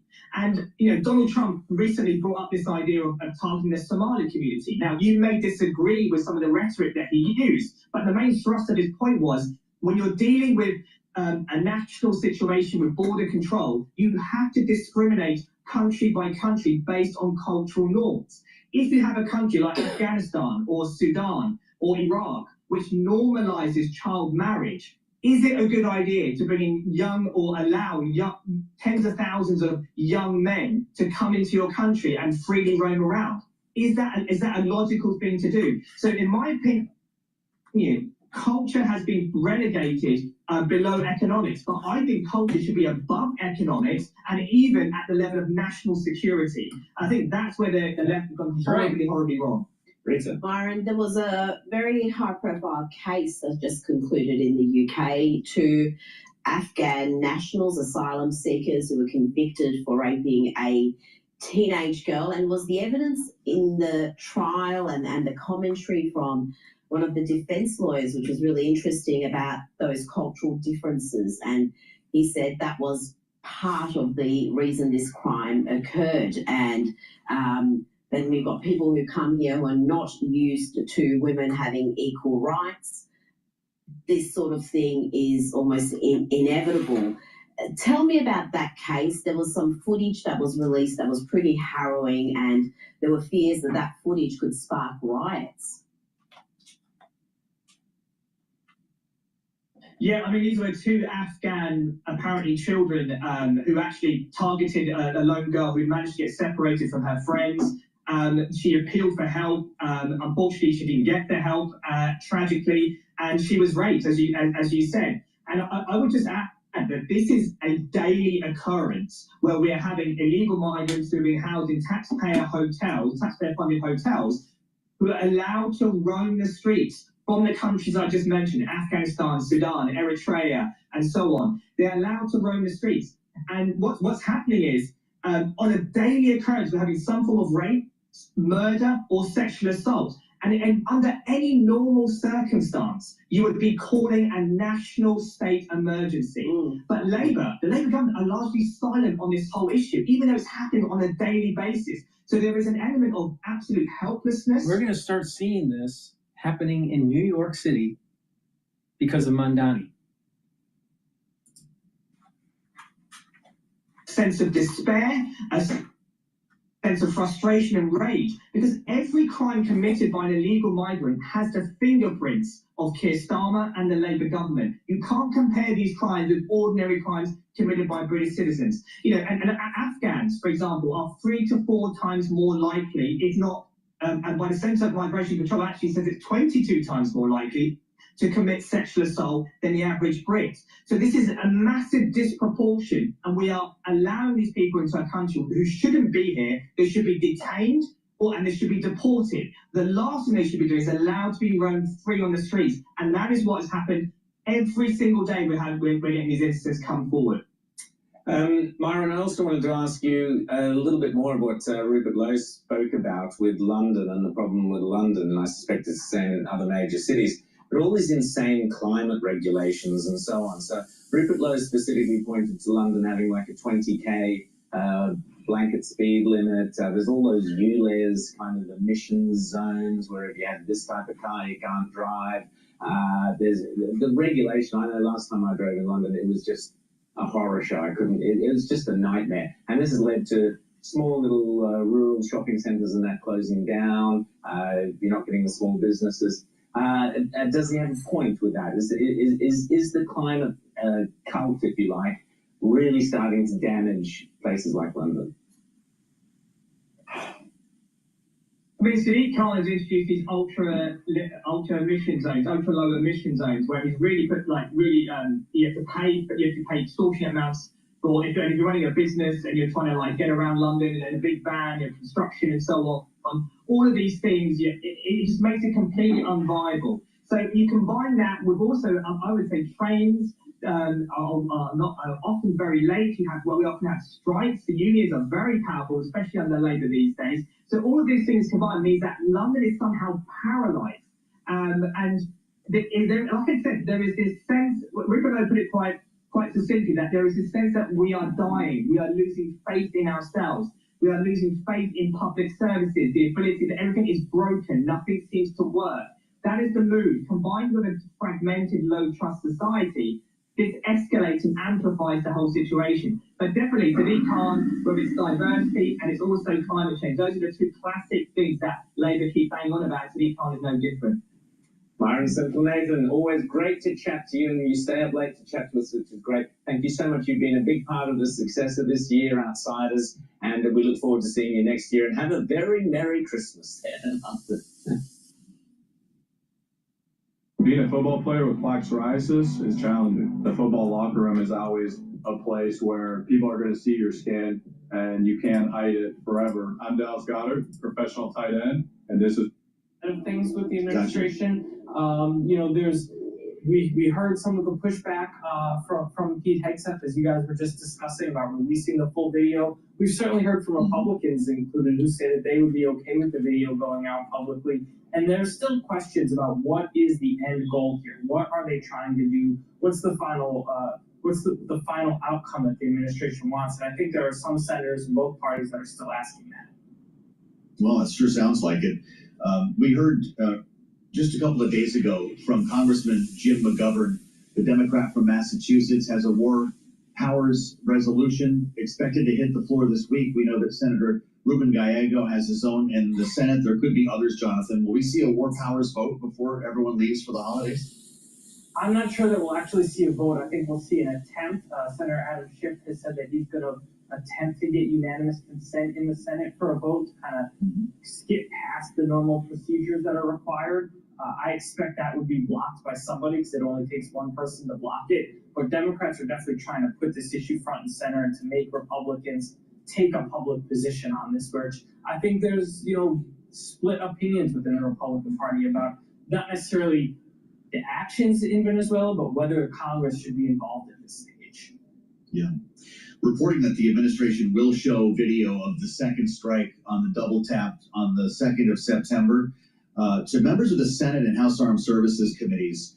That'll take place later this week. Jonathan, do we know anything more about it? Not yet at this point, at least not to my knowledge at this point. But I think that's something that a lot of these senators have been looking for, and we'll see. I think the wider the circle gets, the harder it gets to kind of keep something like that kind of secret. Mm-hmm. Isn't that the truth? I want to ask you about healthcare. This is the other matter at hand this week on Capitol Hill, and we might actually see some voting, but apparently not on a bill to extend Obamacare subsidies that are set to expire at the end of the year. What did we learn from Speaker Johnson today? Well, they're not going to allow the amendment that a group of moderate House Republicans wanted to have a vote on that would at least give them a chance to say, hey, we tried something, we voted for something to extend some of these subsidies. Now, as we talk right now, some of those moderates are meeting with the Speaker again to see if maybe there might be another different option that might be possible. So it is still a pretty fluid situation right now. There's some committee votes later today, floor votes, that could tell us kind of how this is going to shake out. The bottom line is it does not look like there's any chance of anybody actually solving this problem between now and the end of this year. They may try to attempt it in January, but there are different Republicans who are trying to find a path forward, or at least show that they're working on the issue, and it's unclear if their leadership will allow them even that kind of vote. Well, we know there's a discharge petition that Hakeem Jeffries is pointing Republicans to here. I don't know if it has a chance, Jonathan, you can tell us. I believe it's got 214 Democratic signatures here, would force a 3-year extension on Obamacare subsidies. Does it stand a chance? So it kind of depends, I think, on where these moderates, where they get with Johnson, and if they feel backed into a corner or not. They feel like they need to show their constituents and their districts that they're doing something. If Johnson gives them a vote, that might be that thing that they can show them. But if he doesn't allow them a vote, then maybe they need to sign the petition to say, hey, we did all that we possibly could. So I think that's what Hakeem Jeffries is counting on. I don't know yet, though, that they're going to cross their party in that way. That would be a really big step to cross their leadership. That would be huge. But they're meeting with Jeffries right now, Jonathan? Is that the idea? Johnson right with now. Johnson. They're meeting with Speaker Understood. Johnson. So to get, if they can get something else to vote on, maybe that gives them a chance, and then they probably would not sign that discharge petition in that case. Well, this meeting's going to be awfully important then, I suppose. You know, it's the first day I saw somebody put a number of days until a possible government shutdown in one of the Washington tip sheets. It's 45. If you want to start the clock here, producer James, and I don't think we're at that point yet. Jonathan, everyone was saying this was a ridiculous question to ask even a couple of days ago, that after a record-setting shutdown, no one would have the appetite for it. Now it's getting a real thought that if this falls apart when it comes to healthcare, the government may not be funded at the end of January. That's when we run out of money. What do you think? Yeah, I mean, I think I would still bet against it, but the odds are increasing, as you point out. It's a little less implausible than it was a little while ago. The Senate was supposed to try to get some spending bills moving through here before the end of the year to kind of tee them up for the start of next year. They haven't been able to do that yet. So already they're kind of falling behind where they hope to be. And some of the Democrats who crossed lines to end the shutdown that we saw in November are saying, listen, if we don't get the healthcare vote, the healthcare extended, they might not be as favorable to funding the government in January. So it's certainly a risk right now, and a rising risk. Either way, everyone's leaving Friday no matter what happens, right? That's for sure. That's the one thing. There's a lot of unpredictable things, but Congress making it out on time for the vacations, there's no doubt about that one. But we can have faith in some things still in Washington. Jonathan, great to That's see right. you. Jonathan Tamari, Bloomberg Government, live on Capitol Hill. There you see him in the halls of... Please go to my store, the-studio-reykjavik.com, and get the lignans. Lignans is a powder. You take it every day. You mix it with soft foods or filtered water. This will bring down inflammation, help your immune system and your endocrine system. And when you bring down inflammation, you're also helping your cardiovascular health and helping the health of your neurons. By bringing down inflammation at the neuron level, you're maintaining the myelin sheath, and that will help with cognition, the speed of your thinking, and memory recall. Please go to my store, the-studio-reykjavik.com, get the lignans, soak up free radicals, bring down inflammation, super important. Use discount 5 and you get $5 off any order. All right, let's listen in on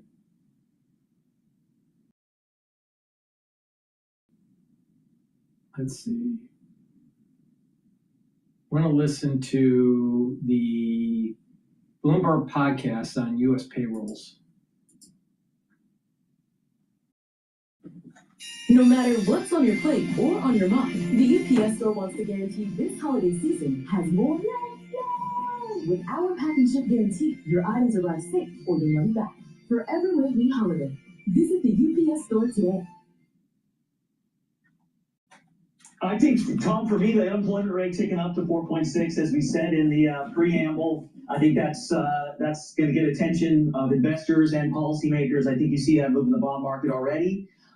After that, I quickly looked at your non-farm payroll. I mean, I guess on a positive note, if you want the West Coast optimistic spin, you did have a negative October, but total private, if you exclude the government payrolls, didn't look too bad, Tom. You're talking about 52,000 in October. You're talking about 69,000 in November. You mentioned the 3-month average. We do like to look at that as well. And the Bloomberg economics team absolutely right. That 22,000, that's total non-farm. If you look at just private, it looks a bit better. It's 75,000. So I would still characterize that as soggy, to steal your phrase, your reference for retail sales. And I still think the risk here is a higher unemployment rate. And so I think this brings the Fed already back into play. We've got a lot more data before the next FOMC meeting, but I think the bond market will react, if I'm not mistaken. I'm going to go to the 3-month average, but Jeffrey, with your study at Claremont of politics, a 75,000 private statistic or a 22,000 non-farm payroll 3-month average. I don't care what flavor you are, Jeffrey Cleveland, that's politically unacceptable. I agree. I don't want people, I do get messages from people, friends, family, and they say, it's okay if we have soft job growth. as long as the unemployment rate stays low. Well, bad news, everyone. If we have slow job growth, the unemployment rate tends to tick up, which is what we're seeing in the last few months. And I don't think 75,000 is politically palatable. I agree with you. So the risk here is additional rate cuts in 2026. And the bond market will start to sniff that out, I think. So how do you think the Fed here, I mean, again, looking at the work function, we're kind of going in today thinking 1, maybe 2 rate cuts. Sure, I'm all over the work function. How do you think that maybe changes in the coming days? I think you're going to get more priced in. In our view, if the unemployment rate continues to trend up, and in our forecast, we do have inflation moderating. I think that's important to note as well. The Fed, we have, in our base case, the Fed cutting 3 times in 2026. So work is probably underpriced at this stage, and that 4.6% unemployment rate bolsters that view, I think. Well, let's jump ahead here. I mean, that's what Paul Sweeney wants, and I want, and Jeffrey Cleveland wants. Kent Manny's taking notes from Invesco over here. We'll get to Christina in a moment. But the bottom line, in 2 days, I get am I right? It's a legit CPI report on December 18th. Is that right, Jeffrey? We get CPI on December 18th for November. So, I mean, definitely that will be interesting to take in. We do think when we look at the main components of CPI, what we think will drive inflation in 2026, we think goods prices will cool off. We think non-housing services prices will also cool given the weaker labor market.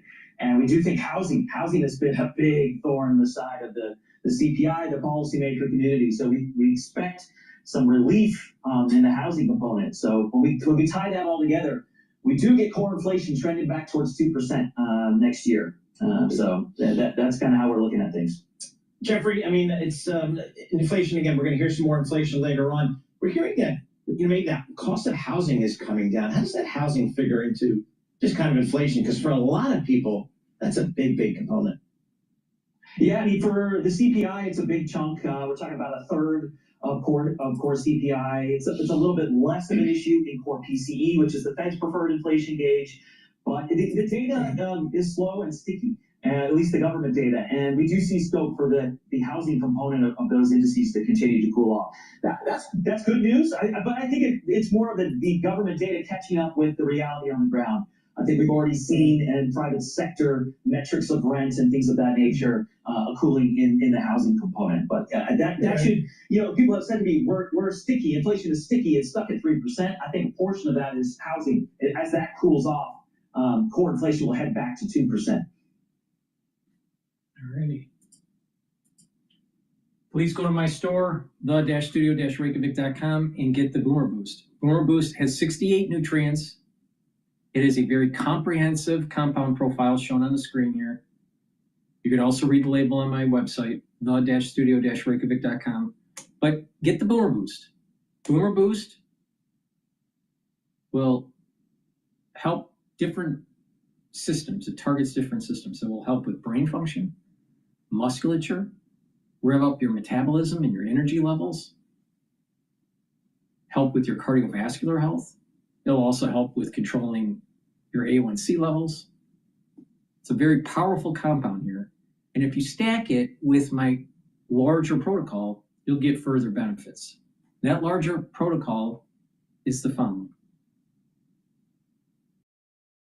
The foundation of that protocol, take the multivitamin and the probiotic. First pillar, max 35 or cleanse. That will boost up your immune system. Second pillar, C60. It's going to soak up free radicals. The third pillar, the turmeric, ashwagandha, and lignans taken together will help to supercharge your immune system, boost up your immune system, and help with cardiovascular health.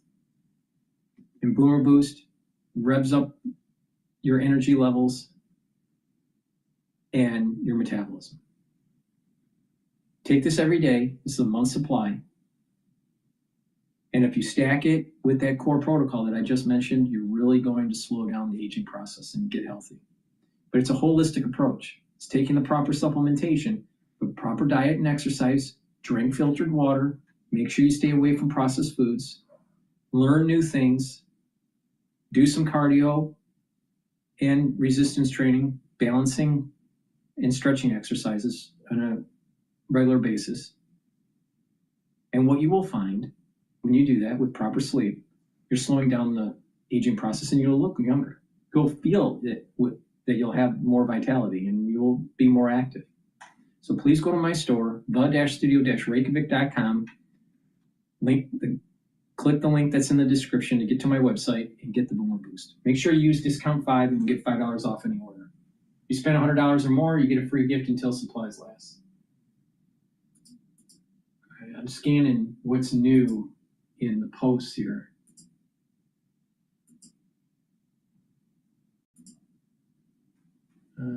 No, let's see here.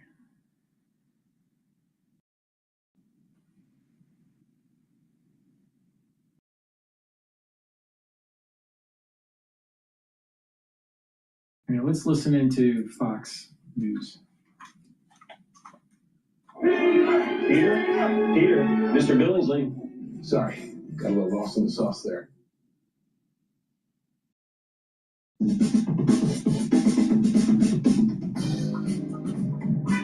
CarMax.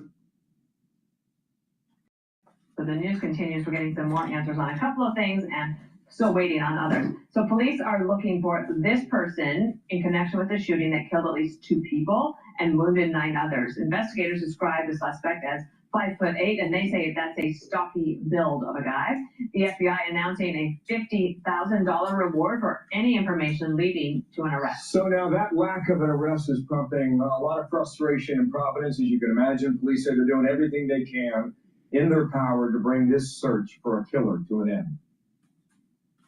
We're going to continue to collect evidence, and if it leads us to something to that nature that's going to be extremely helpful for us to identify somebody, we'll be the first ones to put it out. What I can tell you is that this individual definitely targeted Brown University. So, Brian Yannis now back again today on campus with the latest from Providence. And Brian, what do we have? Good morning, man.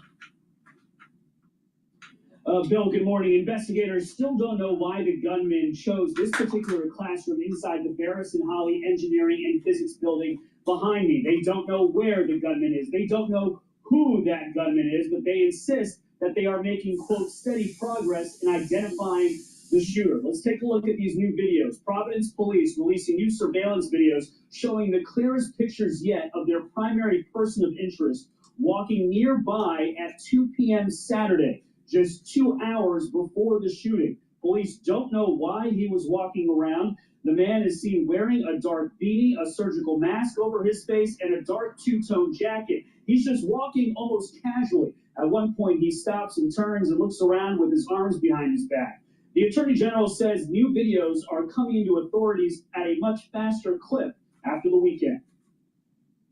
It's critical that we reconstruct this man's movements both before and afterwards. So my hope is that we will eventually have that pattern. But when you ask Steph, why are they looking in particular areas, where he was, and what his movements are developing as we obtain additional evidence. The FBI says the man is 5'8", with a stocky build and considered armed and dangerous. Police have not provided a motive, and contrary to an eyewitness who described the gun as long and big, police say the shooter used a small caliber 9mm handgun. They do not have the weapon. The FBI has sent more resources to assist in this investigation on the ground. Yesterday, for the first time, we saw 24 FBI evidence response team members. I want to rewind what they just said. Something doesn't make sense. I just knew it's just me. Okay, let's listen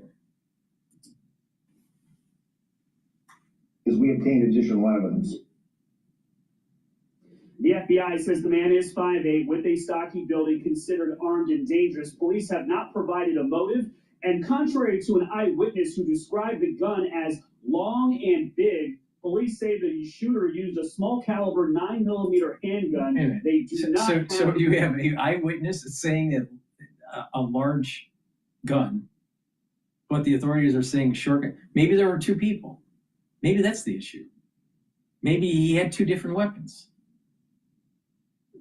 What? How could you get it wrong that it's a short, handgun kind of thing versus a long gun? Now, some guns are designed where you can put a handgun into a larger stock, and turn it into a rifle. Maybe that's what he had. But I'll tell you, that's how could you get that wrong? And again, where's the sketch? Didn't they do a sketch? Didn't they ask students that saw what happened, what did you see, so they could put the sketch out? Why not? Why not? That's what they used to do in the old days. You know, before the iPhone.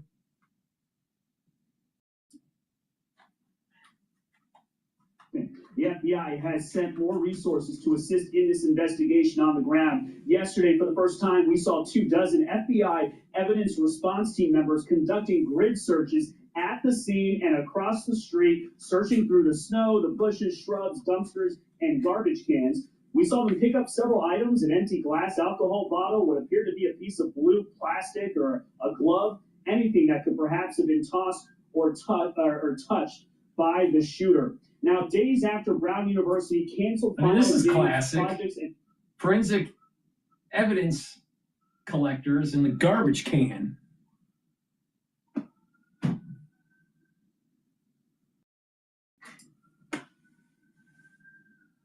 and essentially encourage students to go home, Brown University is now asking students who are inside this building behind me the day before and of the day of the shooting to come forward for police interviews. Dana? Okay, Brian, hang on 1 second. Brian, I just wanted to ask you one thing, because Jim Garrity writes in the Washington Post today this headline, it's an op-ed piece saying that an infuriating wrinkle in the Brown University shooting, that old buildings can have new security cameras installed. You would figure that no matter which direction the shooter fled in, he would have passed by at least one camera that could have gotten a glimpse of his face. But you told us something just before the show that our viewers should hear. Yes, and that's right. So this engineering and physics building is actually on the edge of the main campus, to across the street where we saw the FBI looking, and those surveillance videos that you're seeing are actually on streets that are more residential. So it's possible that this gunman did not have to walk on the main campus, throughout the campus, for instance, where there would have been more cameras just to my left, to get to that building. Did the shooter know that this engineering building was unlocked during final exam? Did he know that this old building didn't have the cameras? I mean, that's part of the investigation. But this is a residential area. Those cameras that we're seeing are ring cameras from people's businesses and homes. Yeah, we're told it's a small campus. You can walk across the entire campus in about 10 minutes time, which means the home surveillance cameras become more and more important in this investigation. Brian, thank you so much. Brian Yanis on campus there. Thanks. And we're joined by James Gagliano, retired FBI supervisory agent. Thank you for being here. The Providence police chief in their press conference last night went like this. Watch. Why would you be now looking in the bushes for something on Waterman Street 2 days later after it snowed? So I just answered John the same question on how investigations, they turn and lead in a different direction. We might have used all our energies in the first few days to investigate something, and here we are now headed back to that same place to continue to investigate, and that's why you saw that, because the investigations change on a daily basis. James, what do you make of this case? Because previous shootings like this, the shooter wanted to be known, didn't necessarily want to flee. So is there a clue there as to what kind of a person this was? Yeah, we still don't have motive, Dana and Bill, and that's going to be a big piece of this. But the aperture of the investigation is opening up. Every day we're getting more and more video. Why is that? This only happened 65 hours ago. So you remember the Luigi Mangione case, 5 days to find and capture the shooter. In the Tyler Robinson case, where he shot and killed Charlie Kirk, took about 3 days. Most people were away for the weekend in those surrounding neighborhoods. Now they're coming back home. They're going looking at the Ring cameras, and we're getting a better idea on this. Dana, to your point, you brought out the Washington Post column written by Jim Garrity. In that column, a student back in 2021 had written and complained about the surveillance state at Brown. To Bill's point, Brown University is a quarter mile by a quarter square mile. It's a postage stamp, and there are 800 security cameras blanketing the campus. If he was on campus, we've got to find better video to move this investigation forward. I mean, great in the sense that it's good information. James, here is one of those students talking about that point and a bit of the frustration here. Give this a listen. When the shooting happened, it took 4 hours to get even a single video of the perpetrator released, and the fact that we're in such a surveillance state, but that wasn't used correctly at all. It's just so deeply frustrating. So I understand that young woman's point there. I think it's valid, but I also think it reflects a certain expectation that we have come to have in all of us. Like in the digital age, we expect this to be instant, and it's just not that way. Answer that question, then I still believe it's the video, the way he walks, or the short description we had that's going to give him away, and somebody's going to come forward. Go ahead, James. Yep, you're describing the Law and Order narrative where people are so accustomed, Bill, that everything is in a neat 1 hour package. The first half is the investigation, the second half is a successful prosecution, and you're done. It's made for TV. These things take time. This case is going to be broken down on forensics and on the fact that when you watch the video that we've got up there in the right corner, you watch that video. This individual does not look like someone that resided in that neighborhood or area. He looks like he could be possibly searching for someone or something. He doesn't look comfortable. Could he be casing it? Absolutely. But as we get more and more videos, somebody is going to see something that's going to lead to it. One last thing. Be careful here. Rhode Island, again, is a tiny state, but it's also got I-95 running through it. You've got Massachusetts and Connecticut, contiguous states. You could get out of there very quickly. But in a lot of instances, we find these guys close to where the shooting and the murders happen. And that's what I think police are keying on. Look close first and then expand the aperture out. James, can I ask you a very quick question? They're telling me we got to go, but I want to ask you. When this first happened, initially in custody was a person of interest. And then that lasted for about 9 hours or so. During those 9 hours, were investigators looking for somebody else, or did they think they had their guy? You have to look for somebody else. You can't let confirmation bias mess with the investigation. Dana, I'll say this. Picking someone up who's a person of interest, you can make a brief investigative detention of someone on reasonable suspicion. They picked this guy up and brought him down to the station. That is arrest. That is a custodial interrogation. Different set of circumstances, but no, I don't believe that law enforcement folded up their tents and just focused there. You got to follow the evidence bereft of fear or favor, and I think that's what they're doing now. James, thanks for coming back on here. Terrific. Yeah. Thank you. We'll keep in mind the amount of time that's transpired, which hasn't been a ton. James, thank you. Want even more Fox News on YouTube? Become a Fox News Patriot today. Click join to find out how. Please go to my store, the-studio-reykjavik.com, and get the C60. You can get it in avocado oil, extra virgin olive oil, and MCT coconut oil. You can get it in a 2 ounce, a 4 ounce, or an 8 ounce configuration. It is cheaper per ounce in the higher ounce configuration to save money. Now, take a teaspoon a day every day, preferably on an empty stomach for best absorption. It has to be in a lipid. That's why it's in an oil for proper absorption. And what this will do is soak up free radicals. It's 1,000 times stronger than vitamin C. Molecule of vitamin C compared to 1 molecule of C60. Now, it soaks up free radicals, brings down stress in the cell and in your tissues. The mitochondria will be healthier. You'll have more ATP. You'll have lots of energy. The cells will perform better. The tissues will perform better. Therefore, your organ systems will perform better over time. Your immune system will be boosted up. Your endocrine system will perform better. At the neuron level, your neurons will be healthier.